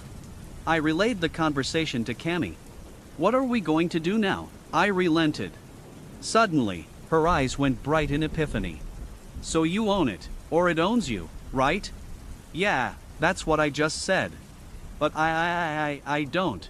An understanding passed between us, and she smiled wide, an angry determination in her. She yanked the horrid painting off the wall and stomped it to fragmented wood frame pieces and shredded paper. We bagged it up and tossed into the trash can outside.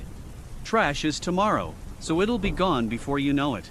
I hope so. I really hope so. The next day, I got ready and rushed off to work, very satisfied to hear the beep of the garbage truck not far from our street. I worked until 12 and started my break. Halfway through, I was surprised not to hear from Cammy. Alarm bells started going off in my head knowing everything that had happened until now. I rushed home and found her car still there, calling her phone and getting no answer. I explained to my work that there was an emergency situation which they gave me no issue on. The police were a bit trickier, as it wasn't long since I saw her and they wouldn't even consider doing anything until she hadn't shown up that night. By then I'd called everyone she knew. Cammy was nowhere to be found. That night, I couldn't rest at all from crying and feeling this overwhelming weight of despair that told me Cammy wasn't okay. By noon the next day, my fears were confirmed. Police showed up to my house to tell me in person. They got a call from City Waste Management. Cammy was found crushed to death in the garbage truck's compactor. There was no evidence to show how or when she got in there, just the mangled remains of what used to be my girlfriend's body. My mind didn't accept the news completely. It was too awful to bear. I blankly stared back at the officers and thanked them, but for what I'm not sure. I shuffled back into my home and collapsed on the couch, Max giving me what comfort he could. At some point, something stirred me from my sleep. There were no words for it, just the feeling of something pulling me. Time skipped and I found myself in the hallway staring at what used to be a blank space on my wall. It was back, untouched and in perfect condition, but with one final touch. The thought of it was nothing short of horrific, but somehow it was comforting at the same time. Everything was going to be okay. I just had to look on the bright side. I could visit Cammy anytime I wanted now, and all I had to do was look at my painting to see her. Her muffled screams from inside the painting were the only sound she made, but still, it made me feel better despite it all. Thank you. The only word that I can think of that describes how I feel: inadequate. I've always wanted to do more for my wife, but she's always assured me over and over that things are fine and that she just needs the time and space to process things. Yet night after night, the routine has been the same. Just before 11 p.m., as if driven by some unseen force, Ellen rises, quietly excuses herself, and disappears into the bathroom. The door clicks shut, and the locking of the door is followed by muffled sounds of her crying. Not super loud, but loud enough to be the only sound I hear once she starts. I often find myself thinking about our life together. When did this start? Did I do something? Did I miss something when we first started dating? I tend to then replay our entire relationship in my head, looking for signs while I wait for her to come out of the bathroom. We met during our junior year of college. Our first run-in was at one of those cliché frat parties, an event called Jerseys and Jorts. And as you guessed it, every guy and girl there was sporting some sort of sports jersey and a pair of cut-off jeans. Our eyes met while we were both waiting in an obnoxiously loud line for a drink. She was stunning. Then, after I probably stared a little too long, she said hello and introduced herself. Ellen Callis. She complimented my Mutombo Nuggets jersey, an old vintage jersey imbued with a rainbow of vibrant colors. I complimented her retro Robinson USA jersey, a bona fide classic. She had borrowed it from her roommate. A couple minutes into our conversation, I realized she didn't know who either Dikembe Mutombo or David Robinson were. Then we laughed at everyone in jean shorts, and how everyone would secretly look forward to somehow coming up with a new excuse or themed party where they could sport their jean shorts again. Why can't people just admit they like wearing jean shorts? We continued poking fun at Greek life at schools, and somehow ended up talking about our classes and our majors, then our roommates. It felt like we talked the entire night. I was in love. We followed each other on Instagram. It took me 3 weeks of barraging her with memes, which she often hearted, before she responded with a fateful message. "Do you Washington NT to get Effie with me?" I thought I was dreaming. One morning later that week, we were in line at Picasso's Coffee. I was babbling about how much I love cold brew. When we were finally up, she ordered tea. I was so caught off guard by her order, I somehow ended up ordering a berry blast smoothie. A thought had infiltrated my mind. I guess, what if she didn't like coffee drinkers? When we finally sat down with our drinks, she laughed and pointed out that neither of us got a coffee, and that maybe it was a sign we would have to go again sometime soon. I officially asked Ellen to be my girlfriend at the art museum one morning while we were finally sipping coffees. We were standing opposite Van Gogh's painting, The Ravine. It was her favorite painting in the museum. She loved talking about it. Not only is it one of his masterpieces, but underneath there's a totally different painting, maybe another masterpiece. He struggled to pick which image he wanted to present to the viewer. I loved the way she looked at that painting. She's always been so much wiser than me. Then time flew by. At times the years feel like a single memory. Ellen and I have been married 3 years now, and we have a beautiful 8-month-old daughter named Zoe. I like to think we're the picture of a happy family. Weekend trips to the park, family dinners, and bedtime stories every night. Ellen has been everything I ever wanted in a partner, loving, supportive, and devoted to our family. I think we've been in love since our first coffee date, and having Zoe has only strengthened our relationship. But this peculiar fact has always weighed on me, and it's something I still, after everything, can't make sense of. Every night at 11 p.m, Ellen is in a locked bathroom and crying.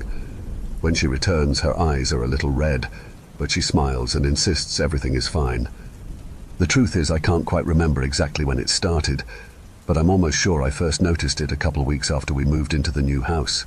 Looking back, maybe it did start around then. It was a lot of change quickly. In 1 year, we got engaged and then married. I lost my job and it took longer to find a new one than we expected. Ellen lost her mum to breast cancer, and then we found out we had a baby on the way. I figured this was Ellen's way of coping. Grief, stress, enormous change. I tried to give her space, hoping she'd tell me when she was ready. "Ellen, are you okay?" I asked her as she slowly climbed into bed one night. The crying had been more intense than usual. She looked as if she was hiding physical pain. She responded with a gentle smile, her eyes still glistening from the remnants of tears she hadn't fully wiped away. "I'm okay, really, just thinking about things," she finally said. "What kind of things?" I pressed gently. She waved it off, gave me a quick kiss on the cheek, and changed the subject. I let it drop, thinking it was just a rough patch. We all have those. Right. But as time went on, I realized it wasn't just a phase. It was something much deeper, something that didn't fade. Her 11 p.m. ritual continued. No matter where we were, on vacation, at a friend's house, even out at dinner on a date night, at 11 p.m, she'd find a bathroom, go in alone, and cry. One day I hoped that Ellen would bring it up to me in bed, that one topic that your partner finally feels safe enough to share with you, just as you are both about to doze off. Some strong mixture of sleepy comfort and courage. I was ready for any explanation, but I realize now I'll never know. I'm sorry. I read back what I've written and haven't made it clear. I guess in some ways Ellen is here with Zoe and I. We lost Ellen in a car accident recently. On July the 5th, just before dawn, Ellen got up early one morning to go meet her dad at the harbour for a mile swim. It was a tradition of theirs, always the morning after the 4th. They joked that their time in the water calmed down the fish, who were spooked by all of the fireworks from the night before. But she never made it to the pier. She was hit by a drunk driver who was just coming home from the bars. So it's me and Zoe now, and our families. My parents have been helping out as much as they can, though they both still work. Ellen's dad tried his best for a few days, but I think the grief of losing both his wife and daughter was too much. Just a few days after Ellen's funeral, he abruptly said he needed to go to Greece to visit family, which I didn't even know they had. I look back now and wish I had asked Ellen's dad about it after I first noticed. Had they ever noticed it when Ellen lived at home? Or maybe I should have pushed further with Ellen herself to get an answer. I could have mentioned therapy. I could have gone with her, and we could have figured it out together. But now I find myself in the same position, unable to help someone I love. The night Ellen died, after the hospital, after sitting for hours in that cold, fluorescent waiting room, I finally came home with Zoe. My mum and dad stayed over with us. Just a baby, too young to understand what had happened. But that night, when I put Zoe to bed, She started crying. It was loud and heart-wrenching, nothing like the soft cries of a sleepy baby. I held her, soothing her as best I could until she finally calmed down. It wasn't until later, after she'd fallen asleep in my arms, that I glanced at the clock. It was just a few minutes after 11 p.m. My stomach dropped. I hoped it was maybe just a coincidence, though as the days and nights passed it was clear. Every night at 11 p.m. on the dot, Zoe cries a horrible cry. Her body writhes as if she's in some great pain. I can't do anything for her. I hold her tightly in my arms and just let her cry out. Feeling hopeless, I finally confided in my parents about Zoe's nightly crying. At first they thought I was just overwhelmed with grief, imagining things. In their defense, I couldn't bring myself to explain that Ellen did the same thing. It's like I was embarrassed to admit it. Not embarrassed of Ellen, but embarrassed I didn't do more to help. My parents did say no matter what was going on, I should get Zoe looked at it if she was crying terribly all the time. I first took her to our regular pediatrician. Dr. Connolly performed a comprehensive physical exam, checking Zoe's vitals, growth metrics and reflexes, but nothing appeared out of the ordinary. After a thorough discussion of her symptoms, including the recurrent 11 p.m. onset of intense screaming and crying, Dr. Connolly suggested we rule out any underlying sleep disorders, such as parasomnia or night terrors. However, when initial polysomnography tests came back normal, he referred us to a pediatric neurologist for further evaluation, suspecting a possible neurological component. After a week of waiting, a neurologist named Dr. Patel conducted a full neurological examination, assessing Zoe's cranial nerve function, motor coordination and sensory responses. She ordered an electroencephalogram, an EEG she called it, to monitor for abnormal electrical brain activity, looking for signs of nocturnal epilepsy or other seizure disorders.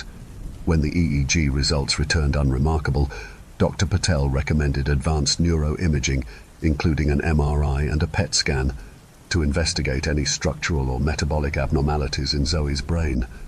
The scans, however, showed no signs of lesions, tumors, or any abnormalities in her cerebral cortex or limbic system, leaving Dr. Patel as perplexed as I was.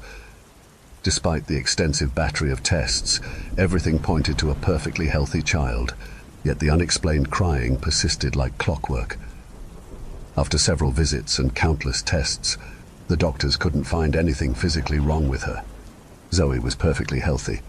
In the end, Dr. Patel offered one suggestion, an explanation that was almost impossible to test: her body reacting to something that wasn't physically there, but perhaps emotionally imprinted. It was the only explanation she could offer, though it left me with more questions than answers. Last week, while I was holding Zoe tightly as she let out a long, drawn-out wail, starting with a high-pitched scream, almost ear-piercing, I knew hearing it was the only way I could get help, so I grabbed my phone and started recording. I did this for 3 nights in a row. Then I drafted an email with the recordings to Dr. Patel's office with a simple note. "Please listen to these." I sent them over Friday morning. Today, my mum came over and watched Zoe for me while I caught up on work from last week. Around 3 p.m, my mum barreled into my office, my phone in her hand. Dr. Patel was calling. I shot up from my desk, grabbed my phone and answered. Dr. Patel explained that she's been listening to the recordings of Zoe crying all weekend and is astonished that a child can generate such a loud, agonizing cry. "Did you edit these?" she finally asked me. "Of course not," I answered. "From an infant?" "No, from any person. I have never heard anything like this in my life," she continued. She then asked me if we could come in for more tests tomorrow night.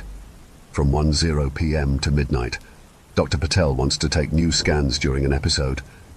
"Yes, thank you so much." I nearly yelled back on the phone when she asked my thoughts on the plan. It's 10:44 p.m. now. I'm going to get ready to hold Zoe in my arms and tell her again and again that it will be over soon, that she doesn't need to cry, even though I know deep down I don't know if I can help her. I hope the tests tomorrow bring answers.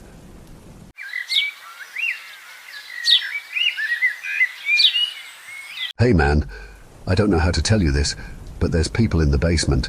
Chris's words were in between silence and a whisper. I Saturday up in the bed, my eyes adjusting to the frantic figure in front of me. What, I asked him. What are you talking about?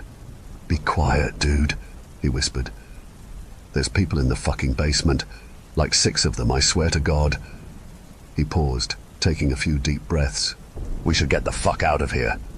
I rubbed my eyes, trying to get the fatigue to settle so I could comprehend the magnitude of what he was saying. For context, my friends and I had booked an Airbnb near the mountains for the weekend. Hike and then drink. Get our minds off of work and school. I had been super tired after hiking, so I'd taken a nap. I shook my head. You went down into the basement? I asked. We weren't supposed to. They told us not to. Yeah, dude, I know, Chris continued. But I did it anyway, and I saw people down there, and we need to fucking leave ASAP. What kind of people? I asked, pretty much fully awake now. You mean the owners of this place? They came back. Chris shook his head. No, not them. Weird-looking people, creepy-ass fucking people. I sat up, thinking that maybe Chris had taken some of the LSD we'd been saving for the next day. Fuck, dude, relax, I told him. Explain exactly what you saw. He laid it out pretty concisely. Despite the fact that the people who had posted the listing had explicitly told us not to go down there, Chris had gotten drunk, gotten curious, and went down there. To his surprise, the door had been unlocked.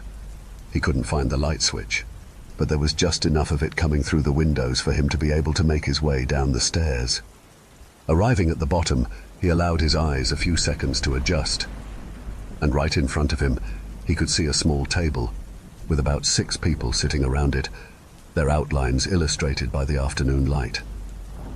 At first, his brain rationalized it as large dolls or puppets that had been placed there, but he continued looking at them, and eventually one of them turned their heads to face him. He didn't stick around after that and shot up the stairs, shutting the door behind him. As he told me this, I kind of didn't want to believe him, but there was also absolutely no reason why he'd be lying. He just wasn't that type of guy. Coupled with the genuine terror on his face, I began leaning towards the idea that he was telling the truth, and that were actually a bunch of people sitting silent at a table in the darkness of the basement. I got up and looked out the bedroom window, seeing Jay and Paul standing on the front porch, grilling burgers. Then I looked back at Chris. If you're telling the truth, we need to call the people who own the place. I tried, he said. They didn't pick up. I've sent them texts as well. I shook my head. So what? You think they're dangerous? Should we call the cops? Chris shrugged. I don't know, he said. I don't know if they're dangerous, but they are as fuck didn't look right, and I want to get out of here. For a while we stared at each other, the general silence of the house becoming progressively more ominous. After a while I sighed. Yeah, let's get out of here. We grabbed our phones, wallets, the car keys, and moved down the stairs, out of the house as fast as we could. Jay and Paul were laughing, holding beers as we approached them. Paul turned around, pointing a greasy spatula towards us. You guys hungry or what? He asked. Chris began telling them what he'd seen, but it was obvious that they were more than a few drinks deep and not taking anything he was saying seriously. Dude, it sounds like you're fucking tripping, Jay said. Are you sure you're not tripping? I'm being serious, Chris said. I swear to fucking God I'm serious. We need to get out of here now. Well, I'm about 5 beers in, so I ain't driving, Jay said. And I sure as hell ain't letting any of you drive my truck either. Are you sure you just weren't seeing shit? Fine. I'm walking then, Chris said. I'm not staying here. Look, I'll go down there and talk to them, Paul said, half joking. See what the hell they want. Jay laughed as sheer disbelief washed over Chris's face. I'm not bullshitting, man, he said. I'm not. Yeah, I believe you, Paul said dismissively. I'll go and see what's up. Chris continued to protest, but Paul wouldn't budge, and soon he was inside the house, making his way towards the basement. Chris shook his head, his eyes wide, nearly bulging out of his head at this point. Fuck this, he yelled, seeming to grow more agitated by the second. I fucking warned you. Before we could say anything else, he bolted, sprinting like a bat out of hell towards the woods. We tried chasing after him, but couldn't come close to matching his pace. We stopped, panting for air as he watched him disappear into the trees. What the fuck? Jay asked. Is he being serious? I thought it was a joke. I shook my head. Let's go check on Paul. We ran back to the house, entering to see the basement door wide open. The place was completely silent, but before I could call out, I could hear somebody moving up the stairs. I backed up, unsure of what to expect, how to react, when Paul came out of the darkness, looking somewhat bewildered. He looked at us, shook his head. "This is freaky, man," he said. "Was he being for real?" Jay asked. "There's people down there." "Not exactly." The three of us went down there, with my nerves yet to be completely settled.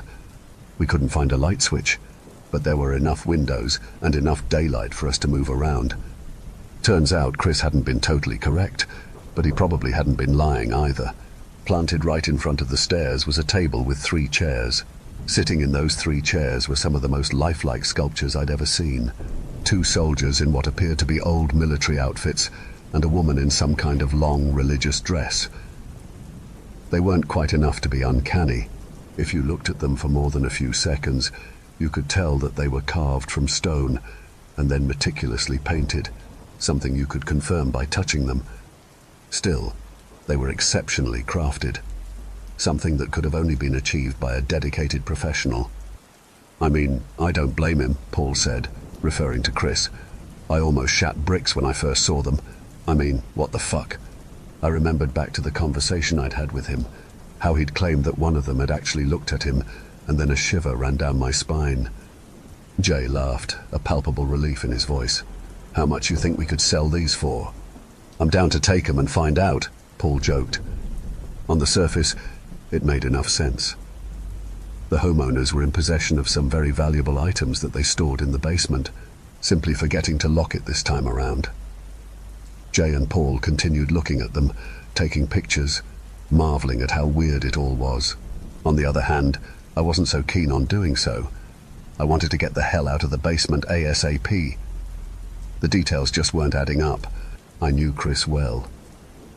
If the only thing he'd seen had been these statues, he would not have reacted the way he did. Jay was looking at his phone, smiling at the pictures he'd taken, when suddenly his expression dropped. He put his phone down and looked ahead. "There's another one over there," he said, "in the corner." "What do you mean?" Paul asked, looking closely at one of the soldiers' rifles. "Another statue in the corner."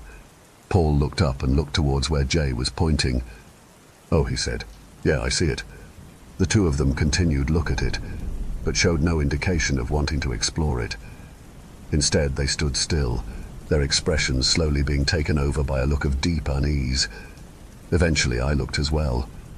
It did appear to be a statue, something tucked away in one of the very dark corners. It was tall, extremely so, maybe 7 feet, its head well eclipsing the top of one of the bookshelves. Its bottom half was completely obscured, but from what the light was revealing, it was wearing some kind of helmet, like one those steel ones soldiers were equipped with back in WW1.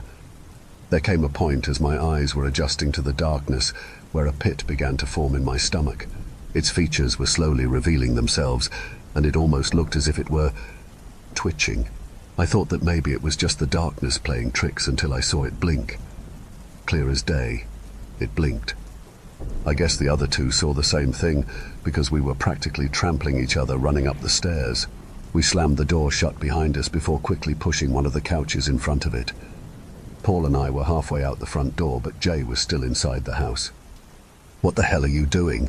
Paul yelled at him. "See you Monday." "I need my laptop," Jay said before throwing Paul his keys. "I'll be quick. Start the truck." He ran up the stairs while Paul continued to curse at him. "Really, dude? Are you fucking serious?" And then I remembered my own laptop, thinking about how annoying it would be if I were to lose it. I looked at the basement door, then at the stairs, then at Paul. "It's going to take 5 seconds," I said. I could hear him cursing behind me as I ran, jumping 3 steps at a time until I reached my room, darting in and grabbing my laptop from the desk. As I rushed out of there, I saw that the door to Jay's room was shut. I stopped, slowed my breathing. I was almost certain that he hadn't gone back downstairs. I would have seen or heard him. I approached the door. "Jay," I asked, "the hell are you doing?" No response.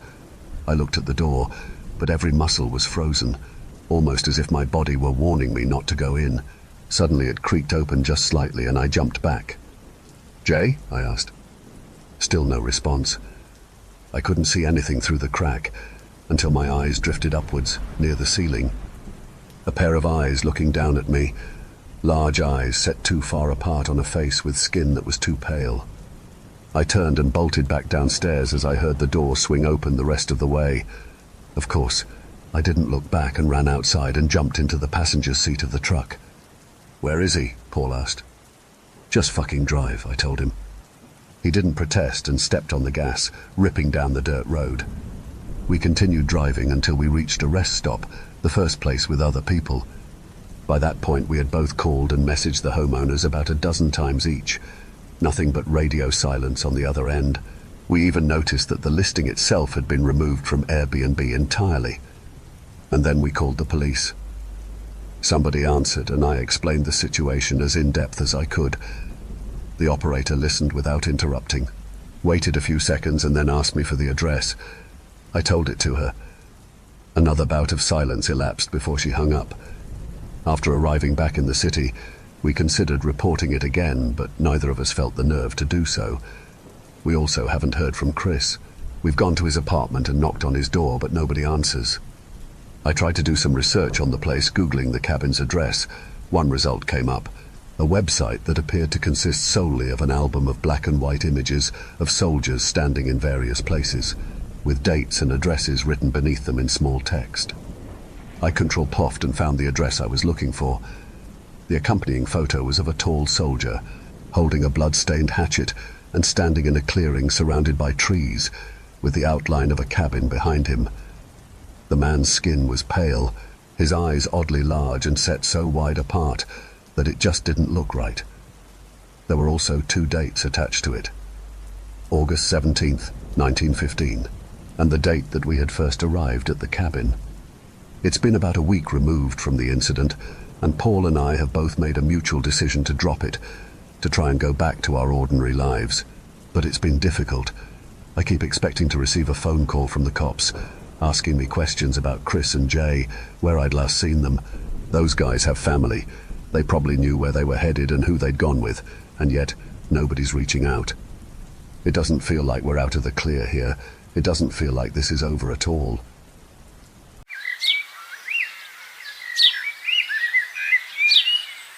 The dispatcher said 2 kids, boy and a girl, showed up on a lady's doorstep.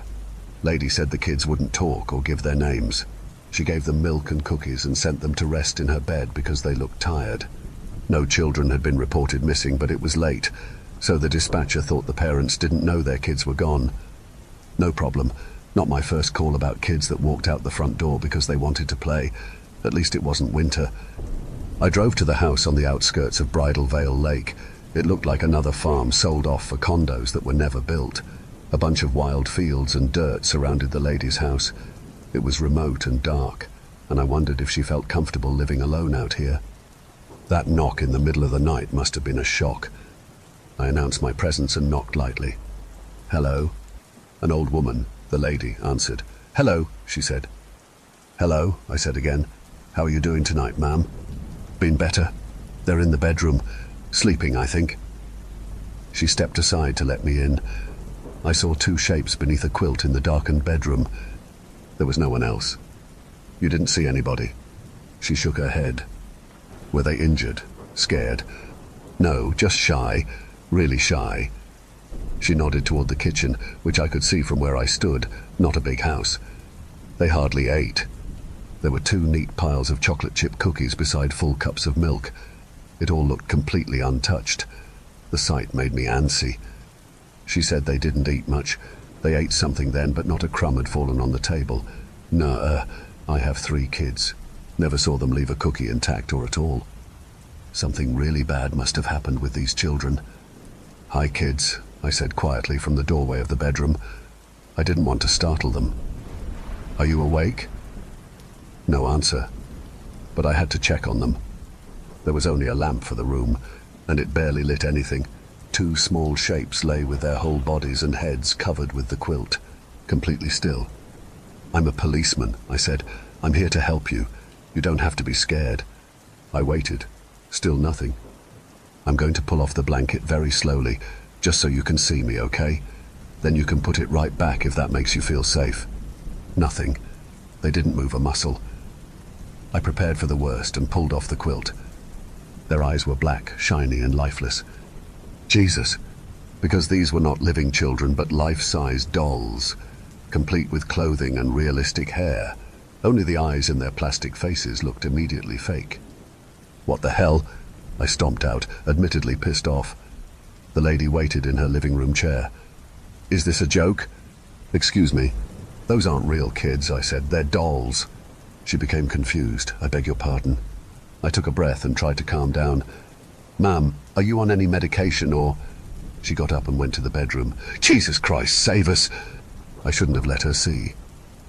The lady fainted at the foot of the bed. I called it in, and everyone had a good laugh about the dolls. Except me. The lady had been prescribed blood thinners and a nasal spray for seasonal allergies. Unless she did other, non-prescribed drugs, she had nothing hallucinogenic in her system. That meant she probably had a tumor or dementia. A gas leak could also be a possibility. I mulled over these details while I escorted the ambulance to the hospital. She wasn't unconscious for long, but didn't fight my suggestion to see a doctor. Thank you, she said from a stretcher, squeezing my hand. Just before the paramedics wheeled her into the ER, I nodded. I didn't know what to say. It's my job to help. I followed them in. Sometimes doctors want to ask us questions. The cafeteria called to me. 4 more hours till the end of my shift. Coffee and a sandwich seemed prudent. I hardly touched them. The walkie crackled. There'd been an assault at the hospital. Obviously, I responded. Someone's been attacked, dispatch said. The nurse that called wasn't very clear and she hung up. I got up from the table the same time a doctor descended the steps into the food court and shouted something incomprehensible. When he got close, I grabbed him by the shoulders. She's dead, the doctor said. Gone. He killed her. It took a bit to understand. I'll summarize. The old lady I'd escorted to the hospital had been murdered by another patient, a young man suffering from unmedicated schizophrenia. He'd been brought into the ER after being hit by a car. I thought he was sleeping, the doc had told me. He sat on the floor with his head in his hands. Oh God, her head. He cut off her head. Apparently, he walked down the hallway with it. Then he sat down and chatted with staff until the police arrived. I never left the food court, so I was spared the scene. Still messed me up. She thanked me. I'd sent her to her grisly death. A tragedy. That's what everyone, including my therapist, said, and I eventually agreed. I believed it. For years I didn't think about those dolls unless someone brought them up. The old woman had been suffering from some kind of delusion. No point in finding out what exactly with her gone. Probably wouldn't even be possible. Then I got another call. What did you just say? This dispatcher didn't know about the kids and the dolls. That was half a decade ago by this point. Can you hear me? Yes. North side. A gentleman says 2 kids showed up on his doorstep. No missing children reported tonight. A girl and a boy. The kids, I asked. Yeah, how did you know? I didn't explain. I'm on it, but send more constables, please. So many similarities to the previous tragedy. The time of year, the wrong side of midnight, and the kids gaining entry to the home. Except that hadn't happened last time. They were dolls, I reminded myself. I would go to the house, in the posh side of town, and find actual kids there. Then I would do my job and get them home. Fear against resolve, I gripped the steering wheel too tight and my fingers went numb. Big dead hot dog fingers trembled when I got out of the cruiser in the huge driveway. No lights were on in the mansion at the top of the hill. I'd hoped the other constables would have arrived, but I was alone again. It took me a few moments to calm down and not call dispatch for an ETA. As I approached, I could see the front door had been left slightly open. My flashlight revealed a foyer big enough to fit a house. Since there hadn't been a crime reported, I felt confident to call out to the owner. Hello, an echo replied. The place really was that big. Bridal Veil Lake PD. Your front door is open, sir.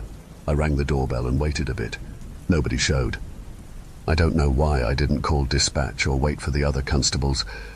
The only reason I went in, I think, was because I had to know if history was repeating. I'm coming in. The switches were dead. No power. Grand staircases wrapped the foyer in a broad embrace, and in the center they were there, propped up before a headless storyteller. At first, I didn't understand and I tried talking. "It's going to be okay," I said to a headless man. He'd been posed with an oversized Grimm's fairy tale book between his thigh and arm. Before each of the black-eyed dolls, set up to appear as attentive children, a tall glass of milk and a bowl of chips had been placed and left untouched. I choked out a gasp. It couldn't be. It couldn't. How could the dolls be here? Attempts to draw my firearm and use my radio went about as well as you can imagine. The gun hit the marble floor, and I communicated nothing of use to dispatch. Maybe that was good. I might have shot the other constables when they showed up. They found me on my knees and hysterical. I kept pointing at the dolls. They thought I meant the headless victim. "It's going to be okay," one of them said, and it felt like I'd said it. Or this constable had been cloned from my cells. Funny the places a shattered mind wanders. "Okay?" I asked. I don't remember much after that. I went to the hospital. They had to sedate me. I wouldn't stop talking about the dolls. "Olive and Matthew," my therapist said. He'd come to visit and explain what had happened. "It's a terrific coincidence," he said. "Those dolls are the same, yes, from the last incident. Apparently they didn't belong to the woman who passed. I don't know why this information horrified me. "Well, who the hell do they belong to?" I shouted. "It's all right," he said. "It's not entirely what you think." He really pissed me off. "Look, just fucking explain it then." "Right, sorry. Okay, the dolls weren't known to the relatives. They claimed the lady who'd been decapitated didn't like dolls of any kind. She found them creepy. Your colleagues put them into evidence for lack of a better option. Then they were sold at auction. And the rich guy bought them." "No," my therapist said. "But somebody did, and that person, well, they're the killer, I'm afraid." A man was discovered in the mansion basement, covered in blood and with the head. "I thought you said it'd be all right." "The man was mentally ill," he went on, "but he bought those dolls. Maybe he even called about the kids. Do you see what I'm saying? Some kind of copycat killing." He shrugged his bony shoulders in his tweed coat. "It's the only thing that makes sense. Perhaps he knew the other schizophrenic man that killed the woman who thanked me. The important thing to note is that nothing supernatural is occurring." The therapist smiled. "What?" "It's an unfortunate coincidence, I mean." That bullshit smile twitched. I've been around long enough to know when someone is pulling a con. "I never thought it was supernatural," I said. "Why did you say that?" He chuckled nervously. "An unfortunate choice of words. I didn't mean to imply that." "How do you know the names?" "The names of the dolls," I said, before attempting to get out of the hospital bed. Handcuffs held my wrists. The sedatives prevented this observation until the urge to punch the therapist moved my body. "What the hell is going on? Why are you telling me this? You're not from the department. What the fuck is happening?" He backed away toward the door. "Calm down." The killer named them. He kept saying the names over and over. The inspector contacted me. She thought it best I talk to you. I agreed and... Bullshit. He suddenly went mute with his lips mouthing the words, "Help me," over and over. His eyes darted to the little window in the door. At the same time, a shadow passed across his face. The therapist shivered and sniffled back tears. "You should run," he said, his last words. All at once the man collapsed. "What the fuck? Help! Help!" I shouted. The nurses came and did their thing, but he was gone. "He's gone?" I asked. They stopped trying to revive him. One of them confirmed it. How had he died? A real tragedy. Another unfortunate coincidence. The deceased therapist had an unknown aneurysm that just happened to trigger while he begged for help, and a shadow crossed the window. Bullshit. I took his advice. After my wife picked me up from the hospital, I told her I would take early retirement. She looked relieved until I told her we needed to leave Bridal Veil Lake. I purchased a cottage up north on Oxbow Lake. My family didn't come. Who can blame them? I didn't think they were in danger until I learned everybody is, and there are no safe places. They came on the third night. At first, the knocking struck too softly. I thought I imagined it. Then it became more persistent, more rapid. I didn't move from the recliner or even lower the footrest. I just watched the door and did my best not to breathe too loudly. The knocking continued with desperate urgency. Then tiny fingernails scratched at the door. Soft weeping followed that. A child for sure. I could no longer be idle. I went to the window and peeked through the curtains. The expected pair, Olive and Matthew, wept in the gloom of the stoop. They weren't dolls, they were kids, flesh, blood and human. I relented and opened the door. The very images of the dolls looked up to me. Misery and fatigue had captured the innocence from their faces. I know what an overtired child looks like. This wasn't that. The little boy and girl hadn't rested in days. They swayed on their feet, avoiding collapse by way of fear of something greater. I just didn't know that yet. I'm not crazy. I don't believe in ghosts or whatever shit this was supposed to be. I hadn't been drinking anything but pop, and there were no gas leaks in the cottage, or the monoxide detectors would be going off. The kids were real and they were scared. But so was I. I grabbed their arms and basically tossed them behind me and into the living room. It's so dark on Oxbow Lake with a million places to hide. I shut the door and threw the bolt. Olive and Matthew clutched one another by the recliner. "What's going on?" I asked. "Who are you? How did you get here?" They stared, but not at me or anything. Both were underweight and filthy. A combination of urine and stale sweat emanated from their simple clothes. "Go to the couch," I said. "Lie down." Completely aware of the pattern I was fulfilling, I went to the kitchen and grabbed some apples and cheese. I set it down on the coffee table. "Eat," I said. Neither would look at the food. "Eat," I said louder. They had to eat. It felt crucial. If they ate, then they were real because the food would be gone, and that seemed like tangible proof of their existence. Olive yawned. Matthew's expression contorted with scorn, while his bottom lip trembled. He seemed angry with her. She looked ashamed. Both started to cry again. "What the hell happened to you?" I dialed 911 and went through the process of summoning the police.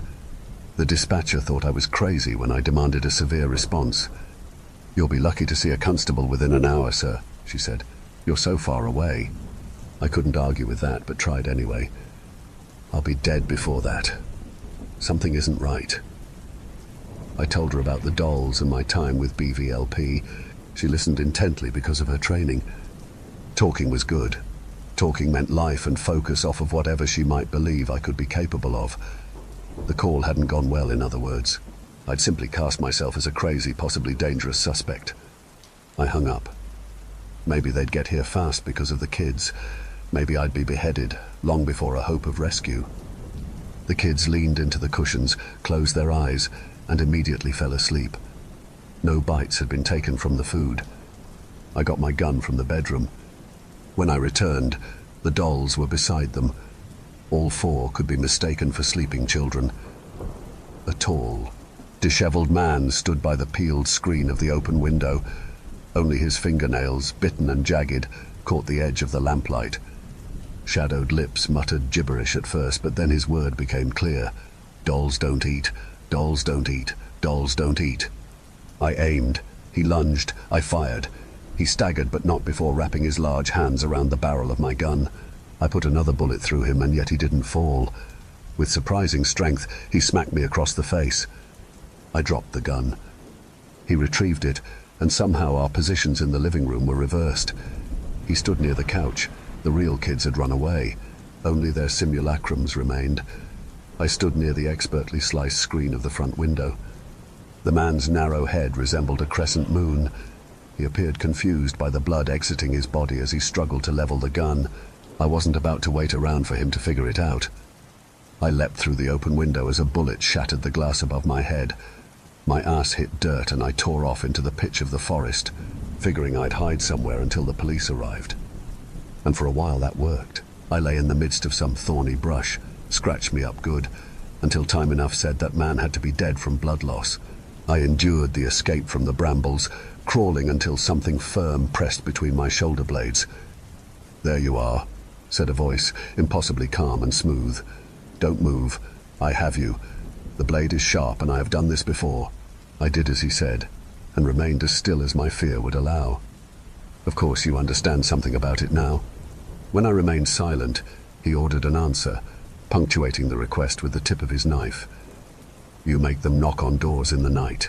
They're supposed to be like dolls, and if they're not, then the kind caretakers have to die," he finished. Olive and Matthew must become the same as their dolls. Exactly the same. Why? The knife point penetrated slightly. That's not for you to know. We're only here because of bad luck. You happened upon 2 instances of their training. They were so little that first time. They're older now, but don't look it. We don't let them grow much. Bah! You cut off that woman's head in the hospital, I accused. The knife pressure relaxed slightly. Perhaps I was wrong, and you don't get it. But then I did, and resumed tension forced me to reveal everything. You didn't kill that woman. You didn't kill the rich guy. And you weren't going to kill me. The moon-faced guy had been a ringer for murder, just like the other 2. Where did he find so many mentally ill people to take the fall? He'd need access. He'd have to be a doctor of some kind. Or a therapist. You're alive, I said. You didn't die in the hospital. No aneurysm. How is that possible? The nurses? The therapist laughed. Elementary, my dear Watson. I made up a story for the nurses, told them you were dangerous and obsessed with me. I needed to cut contact with you and, while certainly dramatic, they were all too willing to help out a colleague. You wanted me to go far away, I said. I hoped you would, but never thought you'd be so dense as to choose yet another perfectly isolated location for me to work. You would have been much safer in your home. I was too scared to feel stupid. Now we're going back in to see Olive and Matthew, he said. My poor slave is likely dead, so it's my turn to cut, and that's fine. I'm out of practice and there's no need to rush. Why let the victims contact the police? The children have to see that no one can help them. They are mine. Makes it more fun too. But why the dolls? You're leaving a trail. He snickered. Less than breadcrumbs. Only you've connected 2 of the scenes and I've left dozens over the years. Granted, the last one was dramatic. I couldn't help myself. I wanted Olive and Matthew to see what happens to good people when they disappoint me. I thought of Olive's yawn and how hungry they must always be. One of them ate. The knife pierced my skin and I gasped and writhed. Dolls, he seethed. Don't eat. Now get up, into the house, and... The distant thrum of an engine filled the otherwise perfect quiet of the lake. Noise travels easily across water, so he waited and listened.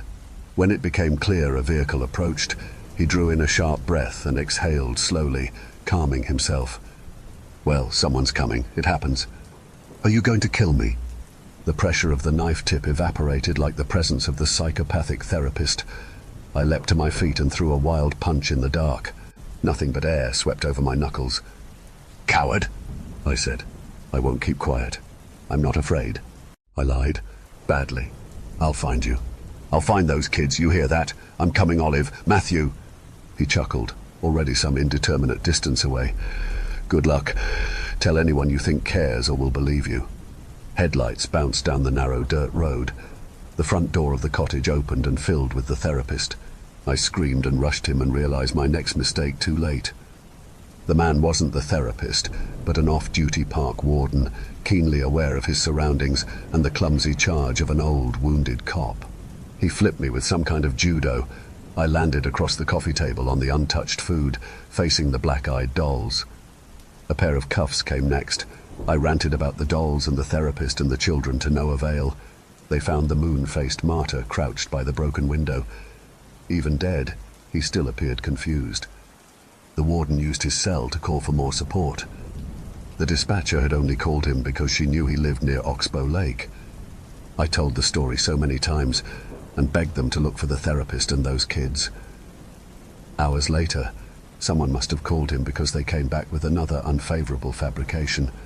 The therapist had never left Bridal Veil Lake and answered the call from Huntsville Police on the landline of his office. He drove back, I said. Huntsville and Oxbow Lake is roughly 5 hours away from Bridal Veil Lake. I'd been questioned for 6. He also told us about your condition. I laughed. Sure, of course. But what about the break-in and the dolls? The constables looked at one another. We asked about that. He said it's possible, perhaps even likely given your trauma, that you took those dolls from evidence. That's where they were after your last discovery. You had access and a reason to dwell on them. A reason? They were choosing their words carefully. What about the intruder? He's local, an addict, really ill. He's been arrested for breaking into cottages before, but usually goes for empty ones. You just moved to Oxbow. Even with lights on and a vehicle out front, he probably didn't understand it was occupied. You surprised him." "I surprised him?" I asked incredulously. After many more protests, I was released and told to be grateful. An investigation would follow, of course, but no charges laid unless something more incriminating was found. "It won't be," I said bitterly. The constable walking me out of the Huntsville station just shook his head and walked away. Man doesn't know how lucky he is. Before I could object, the doors shut. I packed my shit and raced home. I didn't have my gun, of course, but figured he wouldn't be armed at his office. If he was, it'd be with that knife. In a fair fight, I'd take it and cut his damn head off. Ignoring the protests of his secretary and the man seated in his treatment room, I found him. He appeared alarmed, scared. "Are you... What's the matter?" "What?" I scoffed. "Didn't expect to see me again?" I moved closer to his desk and he stood up before backing away to the large window. We were on the 5th floor of the building. "Where are they?" "Who?" I braced my foot against his desk and pushed it slowly until his legs were trapped against the sill. "Olive." "Matthew." "I don't..." He yelped when I pushed harder. "I swear, the police in Huntsville, they called. I understand something happened up there, but I can assure you, you died in the hospital," I seethed, "right in front of me." He looked to the other man in the room, his patient. "I didn't visit you in the hospital. I'm not dead. Your PTSD must have caused a psychotic break and..." "Liar!" We argued more, but then the BVLP showed up and I was strongly encouraged to leave, which I did.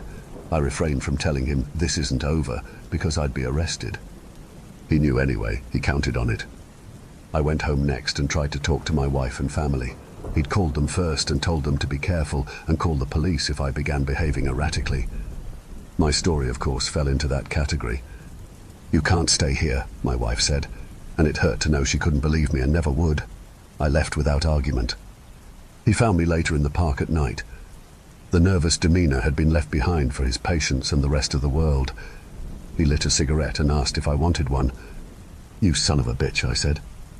He exhaled a plume into the air. "So now you understand how I'm about to kill you?" "Sure." I had nothing to lose. "They're dead if I am," he said, completely calm. Seems like I'd be doing them a favor. He pulled a small pistol from his coat. "No one would be surprised I carried this and shot a crazed attacker. What the fuck do you want?" I had nothing left to give him or anyone. "No one gets away, they have to know. So you're going to kill me?" "Eventually, yes, I will come, and we'll finish what we started. They'll knock in the night and you'll answer the door, let them in, and offer them food. Bah, which they won't eat." He nodded. "Because they're dolls. If they're not by then," he said, "then it'll be over. I'll find others, but I think they'll do fine. Tell me why you're doing this. I'm as good as dead anyway." He held his cigarette in clenched teeth when he smiled. "You'd be shocked how much one will pay for a doll of mine. Quite shocked indeed." "That's not why you do this," I said. Not enough of me remained to shed a tear. I felt hollow, dead already. I couldn't be shocked anymore. When they knocked, I would open that door. I would try to help them, though it seemed futile, and failure so certain. He backed away until confident I wouldn't follow. I stayed in the park the rest of the night, but moved into the motel where I currently live the next day. Now I wait. I typed this all out and put it here, so maybe, when I'm gone, when I'm headless, someone will look for those poor kids and give them something to eat. This is my last low hope. Thank you. Thank you for venturing into the darkness with us. If you dare to explore further, be sure to subscribe to our channel for more spine-tingling tales of horror and the supernatural. Remember, the shadows hold endless mysteries, waiting to be unveiled. Stay tuned for more bone-chilling stories as we continue to traverse the eerie depths of the unknown together. Until next time, may your dreams be free from the haunting echoes of our tales. Or perhaps not.